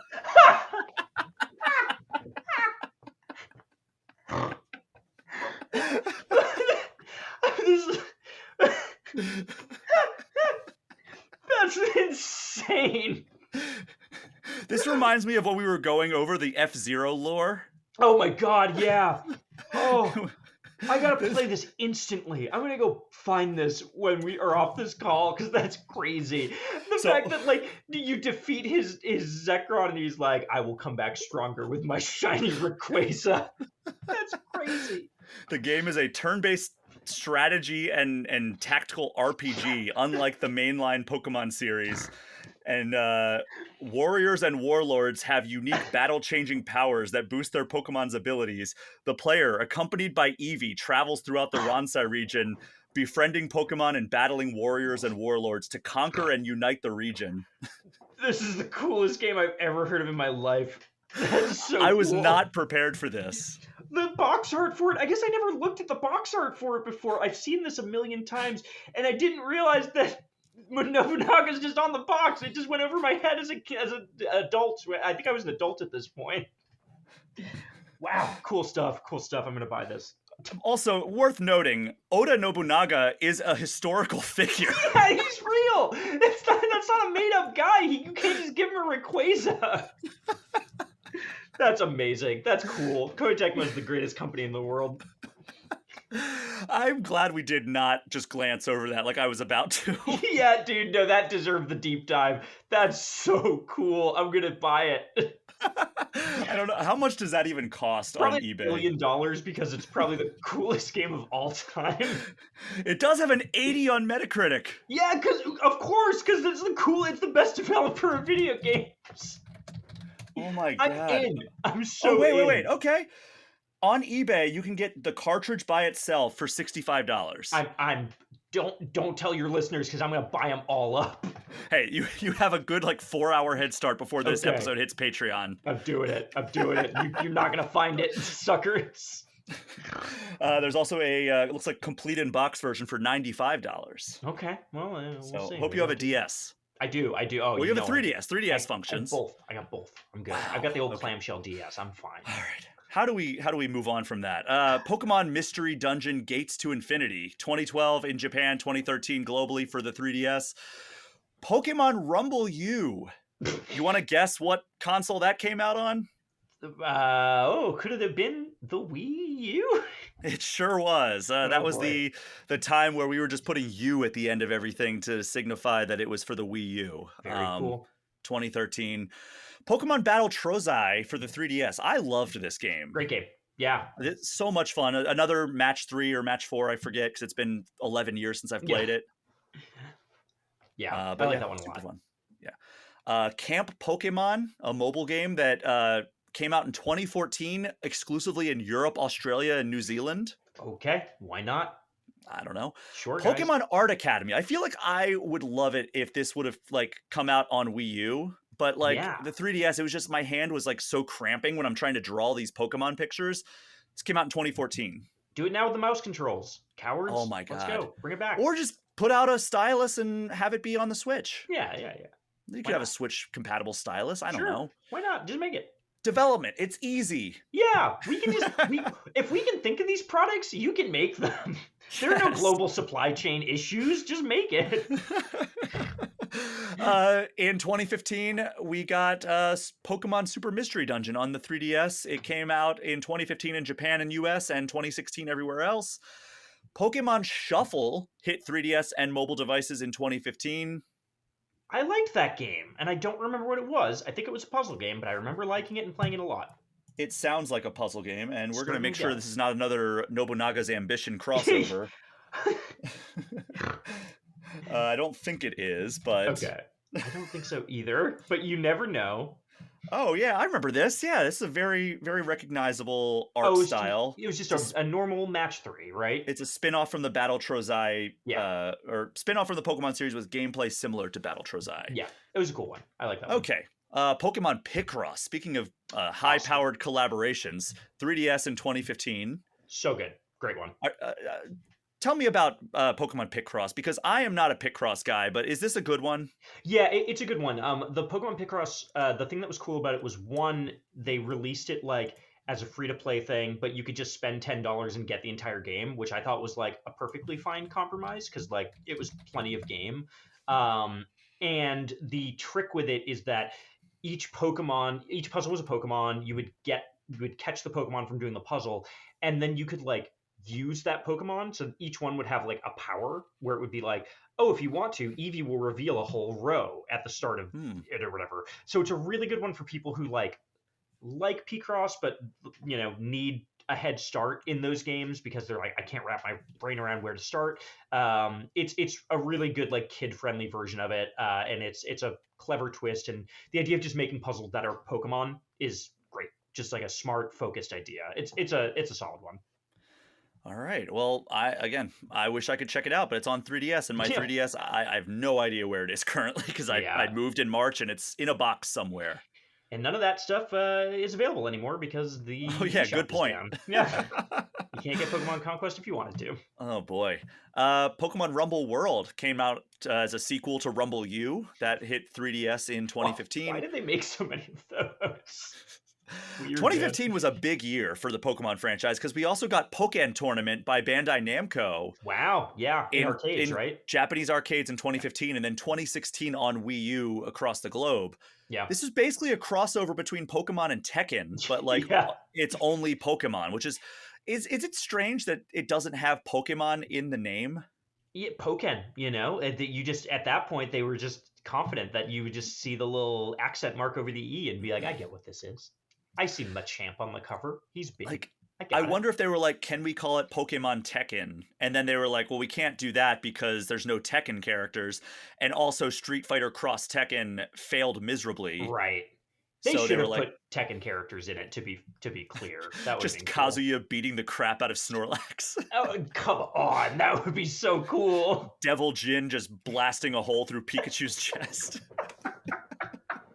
Yeah, really, go full Mortal Kombat with it. Why not? Oh my god, and having like Heihachi like picking up like Infernape and slamming him through a skyscraper. You can have Machamp pick a dude up by all of his limbs and like tear him asunder. That'd be great. Make Mortal Kombat Pokemon. Do that. Please. Yeah. Pokken Combat with a K? Pokembat. Pokembat. Pokembat. Pokembat. Pokembat. It go. feels good coming out the mouth. Yeah, that felt great. Combat.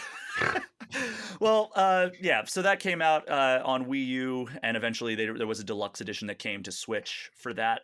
Still a fun game, even though it's oddly not appreciated as much as I think that like a Pokemon fighting game with Tekken mechanics should be. Yeah, I think it was just this was one of those ones that was like it was on the Wii U when they re-released it. You know, it was an arcade, so it was hard to find. Then it was on the Wii U, and I think that just a lot of stuff that released there first didn't work.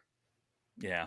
Didn't work. Well, one that did work, 2016, the biggest game ever, Pokemon Oh, Go. I was like, which one? Yes, Pokemon Go. One of the most Huge moment. successful like phenomenons in video game history, Pokemon Yeah. Go. I mean, what's your wildest Pokemon Go story? Everybody has one. Not necessarily one that was wild, but I remember being out at like 3 o'clock in the morning in my neighborhood because now we're like me living in New York. You know, by the time this stuff is coming, well, living in New York, and like I remember being out at 3 a.m. just walking, going to like Taco Bell or something, and I was like playing on my phone, and like it was so prevalent at this time that I looked across the street at 3 a.m. and someone looked over at me, and we instantly were like, "Hey!" Because we knew that we were both doing the same thing, and I was like, "Wow, this game is huge." If that's the experience, I have several stories from this. One please. is it was probably like 1 in the morning in my neighborhood. I was in suburban Minneapolis at the time, and there were probably I at the time I lived on what was probably a top 20 spot on the planet to play Pokemon Go because it was a memorial parkway, and there were like gravestones, or not gravestones, but like little memorials to all the Minnesotans who had died in World War I. Oh, So cool. naturally every single memorial to these fallen soldiers was a Pokestop. Oh my god. So there would be people playing all hours of the night, just walking up and down this parkway. Eventually, the neighbors, after the community days started, the neighbors had to lobby to Niantic to get it delisted or get it like nerfed, basically. But I remember like we were all out there, a group of like probably like 50 or 60 of us, just walking around these memorials catching Pokemon. And it was usually like crappy stuff, but Yeah. this was like maybe like a month in. So like everybody was playing. And somebody from like 2 blocks away, you can hear them echoing like the Mortal Kombat cry, going, Arcanine! And Oh, everybody everyone ran. Yep. sprinted through the neighborhood at 1 in the morning. I'm sure people who like were like looking out their window were like, what is happening? That's And extremely cool. so there was that. I remember SDCC 2016 because that was a month after Pokemon Go launched, was extremely fun. Yeah. And I remember, I'm not going to put this person on blast, but early on I was like, oh, this is going to be a different type of convention, because I remember walking past a vendor and he looked so distraught. And somebody was like, what's wrong? I was like, your sales not going well? And he's like, man, a Dratini got away. That is devastating. That And I is remember I was devastating. on my way to a party, and any of these conventions are having like night parties, and I am meeting a friend there, and I like I'm in my Uber and a Kadabra pops up. I didn't have a Kadabra at the time, and I'm like, oh my god, I need this. And I tried to catch it, and it got away. And Oh, my friend greets me like he's standing outside the venue, and I'm like, hey, like, what's going on? He's like, hey, how you doing? And I'm like, I'm really upset. A Kadabra just got away. I'm like, are you okay? Because he looked like really upset, and he's like, yeah, I think my marriage is over. And I was like, oh no. that's extremely cool. That Were put you, things in perspective. were you like, yeah, man, that sucks, but like Kadabra turns into Alakazam, this is a pretty cool Pokemon.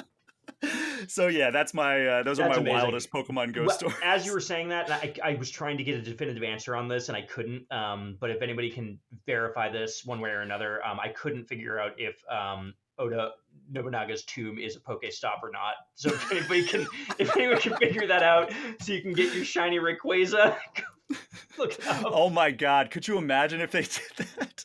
That would Just have be a cool, man. constant raid battles against shiny Rayquaza. Yeah, you gotta pay respects. He had Zekrom. Actually, all those stories aside, the craziest Pokemon Go story I have happened just last month when I Whoa. flew out to Paris to do a walking tour of Paris via Pokemon Go. Right. That's cool, man. I'm glad that game's still going. I'm glad that like they've found a way to keep keep making it work.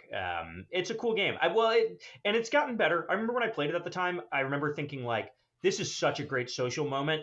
I hate this game. I don't think this game is good, but I love the social moment, which is how I felt about a couple of like the Pokemon Pocket card game, which we'll get to. Same thing. Yeah.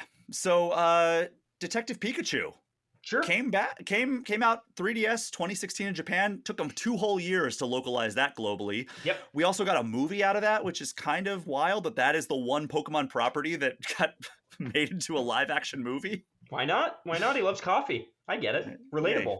Yeah. Pokemon Duel is a mobile game that came out in 2017 and was delisted in 2019. Underrated. Really cool game. Very I never cool played game. it. Yeah, very underrated game. It was like almost like chess-like, just really neat, like figure battling game where you got figures and like it was all about positioning and like capturing Pokemon or defeating Pokemon. I can't even explain it anymore, and I can't go back and look at it. But I was obsessed with that game. Very underrated game. Yeah.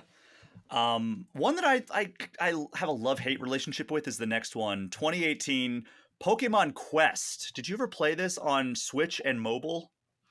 Yes, I did very briefly and did not like it too much. It's like voxel art and auto battler. Like you choose your team and then like you just have to like let them battle the enemies that like pop up, like just wild Pokemon that pop up, and then like you build your team. It's cool concept, but like as you get more than like 2 hours deep into it, you're like, okay, it's a very, like we talked earlier, it's very much an I get it game. Yeah, and that's when we were getting into like Pokemon was getting really into like free to play as their financial model, and I feel like that had a catastrophic impact on a lot of the games we're going to talk about after that at this point. Yeah.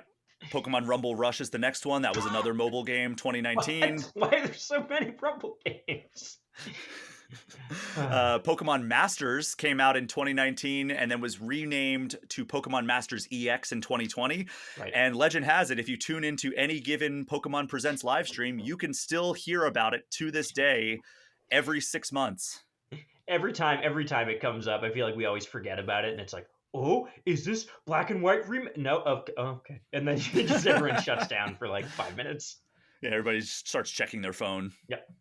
But hey, this is like the game that I should like on my phone because it's like very battle focused. I did check it out briefly back in like 2020, 2021, where I'm like, yeah, this should be my jam, but it never hooks me.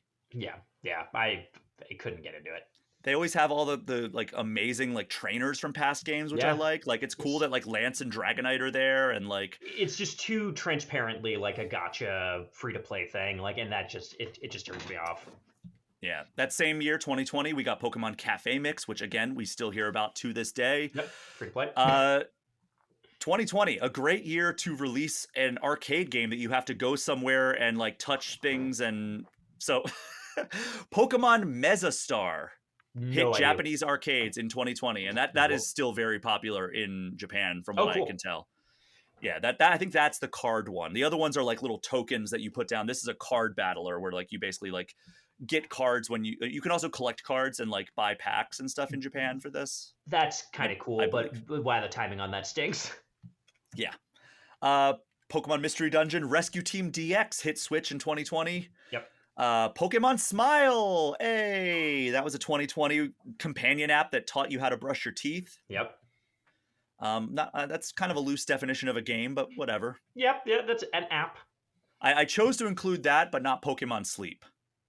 That I played a lot of Pokemon Sleep, a lot, but neither of them are games. Then in 2021, we got one of the dream announcements: new Pokemon Snap on Switch. That's right. And after years of people clamoring for it, nobody really played it. Yeah, where did this end up on the Switch's like best-selling? I don't think it did very well. I think Pokemon Snap was one of those games where like I love Pokemon Snap, but I think people just like liked the idea of it coming back more than they actually wanted a sequel. I loved new Pokemon Snap. I thought it was great. It was kind of everything that I wanted. I loved it. But I feel like people were just kind of like, I don't know, man. Like, actually, we just like the nostalgia of being kids again. And this game isn't that. And it's like, yeah, I'm sorry. It's never coming back. Yeah, so you may recall that Mario plus Rabbids Sparks of Hope famously bombed in terms of sales. Yeah. This is one slot below that. Ooh, that's rough. So Mario plus Rabbids sold about 3 million copies. New Pokemon Snap, which came out 2 years before, or no, I'm sorry, 5 months before Mario plus Rabbids, has only sold just under 3 million copies. Couldn't even get a pandemic bump, like an early pandemic, everyone's playing games bump. That's rough. But this was the return of Bandai Namco, which developed the Yeah. Pokken Tournament games, which is kind of cool. Yeah, I think it's underrated. I think it's a great game. I agree. 2021, we got Pokemon Unite, which is kind of like the free-to-play MOBA on Switch and mobile. Yeah. I've never dove into it, but I know lots of people like it. Fun, kind of pay to win. Again, like the Pokemon Company at this point, and they're a little bit too much into that. Yeah. I hesitate to. I mean, I think that if we're calling Pokemon XD Gale of Darkness a spinoff, we have to call Pokemon Legends Arceus a spinoff. Definitely. I think even though it's developed by Game Freak. Yeah, I think spinoff, even if it is like a mainline spinoff, definitely. And like, also, is that just going to become the mainline Pokemon at some point? If this new one is really beloved, I don't know. Thinking about it. I don't know. We'll have to wait and see. We'll have a review of that game next week, hopefully. Yeah. We'll see. I don't have to find somebody to get on there because Nintendo has still not put us back on the pre-release list as we've talked about in previous episodes. Shame. But Pokemon Legends Arceus really it's one of my favorite Pokemon games of all time. It's fantastic. And I was so concerned about Pokemon Legends ZA like changing up the formula so much, but I'm extremely excited for that now. Yeah, I really enjoy it. I mean, I just enjoyed at that point like seeing them clearly being willing to mess with the formula, because I think the mainline games had started to get like, okay, like we're experimenting, but like, it's not quite working at the same level. And this, I think, hit on something very, very cool. Yeah, I like it a lot, even though I kind of remember playing it at the time and thinking like, this feels like a napkin doodle for what's going to be like a really cool sequel. And I'm hoping that turns out to be true. I sure hope so. And they're taking a lot of chances with Legends ZA. So yeah. Excited to dive into that. 2022, we got Pokemon TCG Live, which was the replacement for TCG Pocket. Right.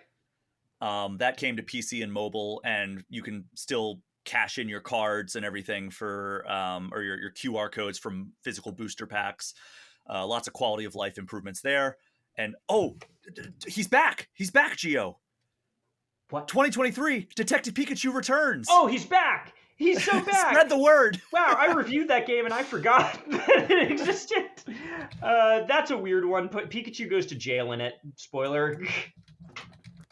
That's cool. But bad news, because it does not even register in the top 100 best-selling Switch games of all time. It was not great. It wasn't bad. It wasn't good. It was just a game for the sake of releasing a game. Well, he's back, and we may never hear from him again, aside from when Ryan Reynolds voices him. He's in jail. He's in jail. He's in prison. 2024, just last year, we got Pokemon Trading Card Game Pocket, which that's one of those games that was it's better to burn out than to fade away, because I had an intense love of this game for probably about 2 months, and then like so many rock stars at the age of 27, I was immediately just over it, and it went away and exited my consciousness basically forever. You are so much better for it. I still play it, and I haven't liked it since it came out. I don't like it, but I keep doing it, and like, I can't tell you how unhappy this game makes me. I'm literally pulling today's polls now because you reminded me.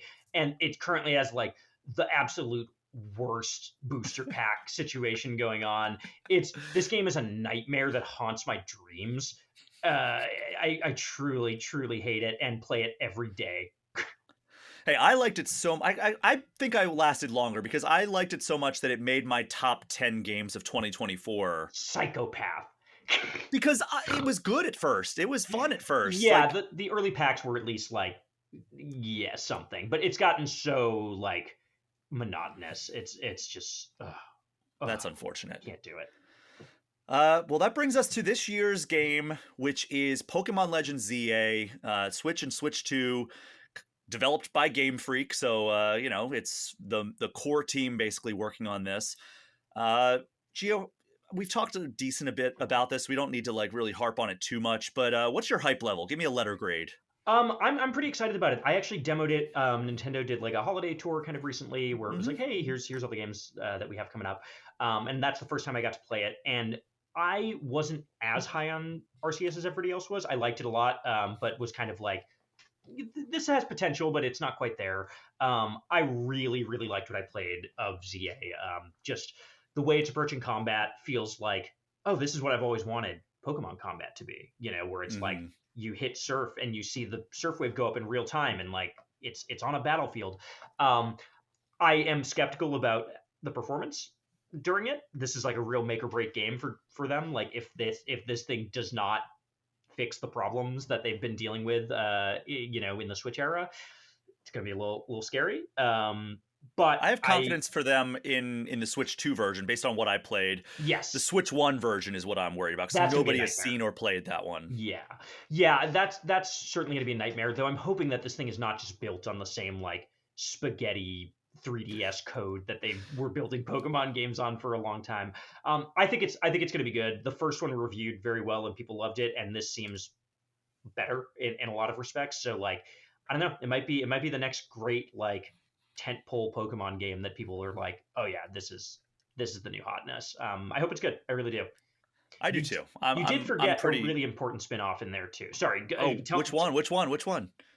There's one spin-off that I just want to name check real quick. First of all, that list didn't have the other one that came out this year, which is Pokemon Friends, which is like the weird educational free-to-play game that they put out this I year. decided not to include that. Yeah, that's good. It's not very good. The one you pulled out, that's great, is Magikarp Jump.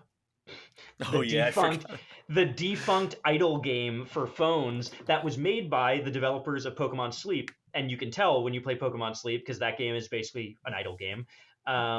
Magikarp Jump, a game where you train a Magikarp to win a tournament, and it's just like you build it. It's an idle game. It eats stuff. You take it into a tournament. It auto battles. It's so weird and so good. I love it so much, and it is very dead now. I played that thing so much that the phone that I had it on couldn't handle it anymore. Like I had like too much data in the app, and it just would crash when I opened it. Like 100 hours in that game probably. I loved it. It was great. Oh my god! Is that somehow your most played Pokemon game of all time? No, I know this answer. My most played Pokemon game of all time is Pokemon Sapphire. I had 400 hours of it. Wow. Yeah, man, I love that game. That's my favorite one. And then looking ahead, we have Pokemon Pokopia coming to Switch 2 in 2026. That's basically looks like a kind of a combination of Pokemon, Animal Crossing, Dragon Quest Builders. Yeah. Why not your Sentient Ditto, right? Yeah, I'm about it, actually. At first, I was like, that's weird. And then I was like, it's weird in a way that I like. Weird Pokemon is good Pokemon. That's my feeling. And then Pokemon Champions, who knows when it's coming out, but Switch and mobile. It's going to be kind of taking over their competitive meta, it sounds like. It's going to be used at the Pokemon World Championships going forward. So, Gio, we're going to wrap up this segment. But as you think about your list, yes, do you think that your favorite Pokemon spin-off correlates to your favorite generation? Or when, Sapphire's your favorite. When did Magikarp Jump come out? Or is that... So how about we frame it through this? We've made it through the exhaustive list. Yeah. Rather than taking a musical break and going to the final segment, we're just going to do an on-the-fly, informal, definitive ranking. Wow. You did not know we were going to do this. I just came up with it right now. But let's try and do a collaborative top 5 Pokemon spin-offs. I actually already did this as an actual definitive ranking several years ago. So that's why I think it makes sense to do a joint list. Yeah. So Magikarp Jump, we agree, is number one. I would not be opposed to it being in the top 5. But we can leave it off. We can leave it off. There's too many good ones. I think, do you want to start from number 1 down to 5? Or I might be easier. Okay. This list is going to be woefully incomplete because neither of us have played Pokemon Conquest, which is obviously the best Pokemon spin-off of all time, sight unseen. So consider that caveat. I would put Pokemon Pinball at number 1, personally. Ooh, that's so close. Yeah, what would you throw up there? I wish that I had my list up from what I did it 2-3 years ago or whatever. Off the cuff. What's in between? Pokemon Pinball is pretty high up there. Yeah. Let's do that. That feels right. Pinball's phenomenal, the first one. And I would I feel like Snap has to be very high up after that, right? Let's put Snap number 2. Yeah, Okay, let's do that. let's do that. Okay.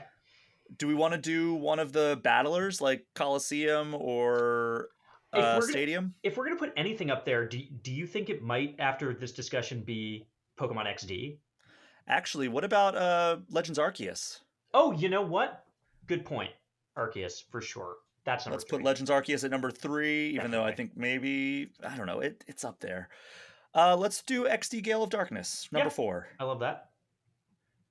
And then what are we? Stadium representation. We're missing. Well, neither of us have really played Mystery Dungeon. Neither of us are really fans of that. Pokemon Go for like when it was like that was. Yeah, I mean, it honestly might be Pokemon Go. I really don't think it's a good game, but it's a really fantastic social moment, and I love it as an app, not as a game. But I'm willing to put it at number 5 for cultural significance for sure. Any of the puzzle games, Trozei, Battle Trozei, Puzzle It League. feels weird to put them above Pokemon Go, but oh, what you got it? I think that this goes above Pokemon Pinball. Pokemon Go or Pokemon trading card game for Game Boy Color. oh my God, yeah, sure, yeah. I'm happy to throw it at the top. That game is fantastic. Okay, so here's Really our list. Tell fantastic me game. if you have a problem with this. 1, Pokemon trading card game for Game Boy Color. Great. 2, Pokemon Pinball. 3, Pokemon Snap. 4, Pokemon Legends Arceus. And 5, Pokemon XD Gale of Darkness. I think that's awesome, except for the fact that we don't have Pokemon Conquest on the list, and Yes, we aside know from that that would be number 1.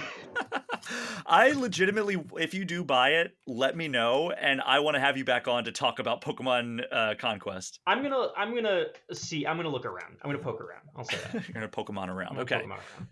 So, normally we'd wrap up by getting an eShop gem of the week from you, Gio, but you recently reviewed a game that came out this week that Yes. might qualify in some way. Tell me all about Absolum. Yeah, Absolum is fantastic, and people should check it out. Absolum is the new game by Emu. I don't know Mm-hmm. if you say it as Emu or Temu, but they are the French studio or publisher and studio who have been behind a lot of retro beat 'em ups that you've probably loved in the past couple of years, especially Streets of Rage 4 is the big one. This is a lot of the studios that work together on Streets of Rage 4, minus Lizard Cube, who worked on Shinobi that just came Mm-hmm. out. They got together and they said, "Hey, let's make an original game. Let's instead of doing a Turtles game or another one of these revivals, let's make our own cool thing." It is a fantasy beat 'em up with roguelite elements. You kind of go out on runs and do beat 'em up stuff.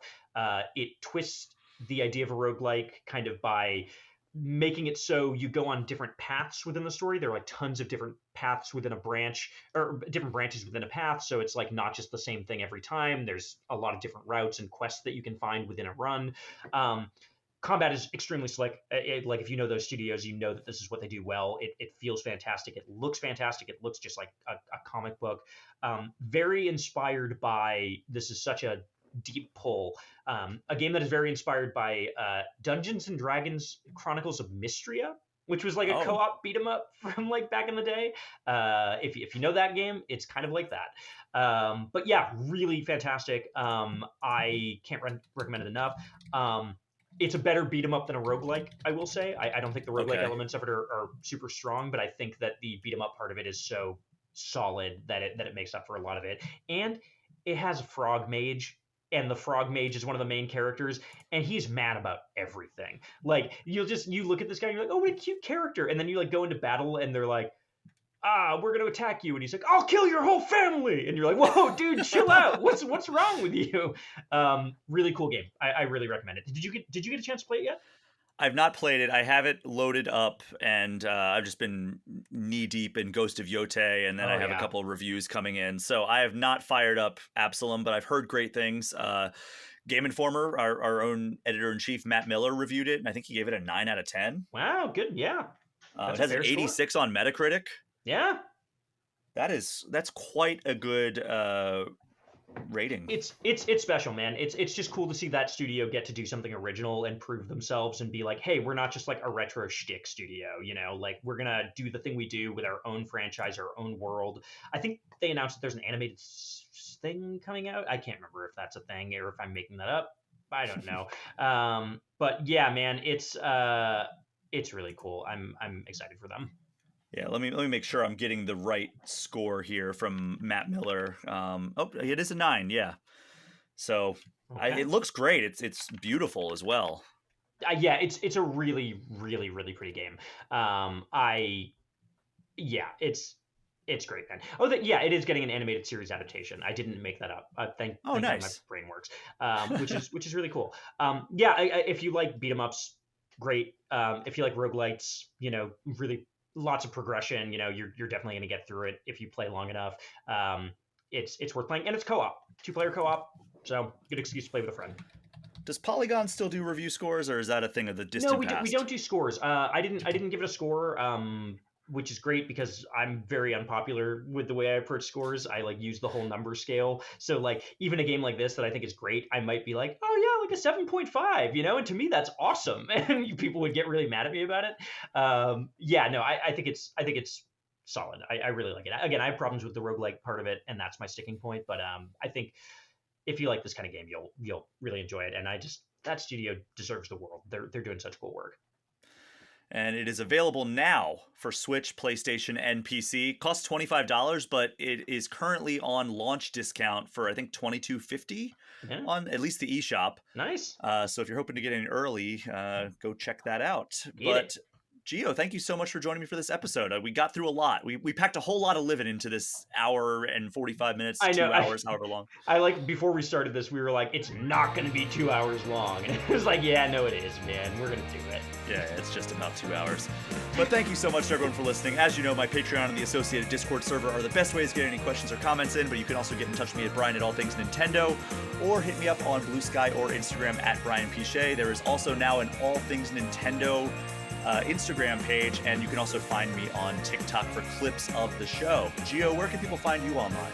Yeah, you can find me on Blue Sky at Mario Prime. You can find me on Polygon.com, writing about video games. Those are the two main things. And this episode's dropping tomorrow, right? Or at midnight? I don't know. Secret to your Patreon audience. I'm putting out an album of music tonight. Whoa! In the morning, I don't know. It'll be up tomorrow at duckspeak.bandcamp.com. It's old songs from a decade ago that don't sound very good, but I'm just trying to get them off of SoundCloud because I don't want them to be AI trained. So you can listen to it. It's a compilation. Well, go check that out. But that is our show for this week. Thank you again for listening. Take care. We'll see you next time.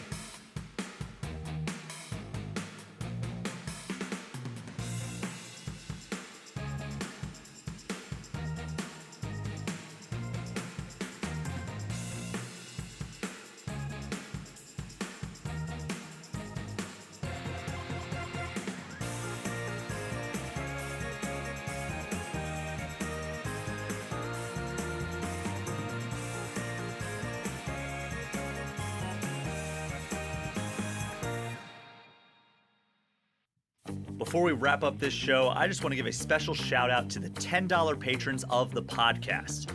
Alex Stadnick, Andy Junkins, Ben Richland, Chaps My Ass, Derek Sigmund, Dusty Beeman, Ian T. Clark, Jason Thompson, Jawar Hello, Johnny Five, Jose Villalobos, Joshua DeProy, KC Radio Man, Cody Gibson, Creeper207, Paul at Drunk on Mako, Pratable, Rob McCann, Bobby Mac 265, Robert Sosa, Roberto Nieves, Roger Reichart, Russell Sayer, Smithy Poo, and Zek 3 Swords Sama.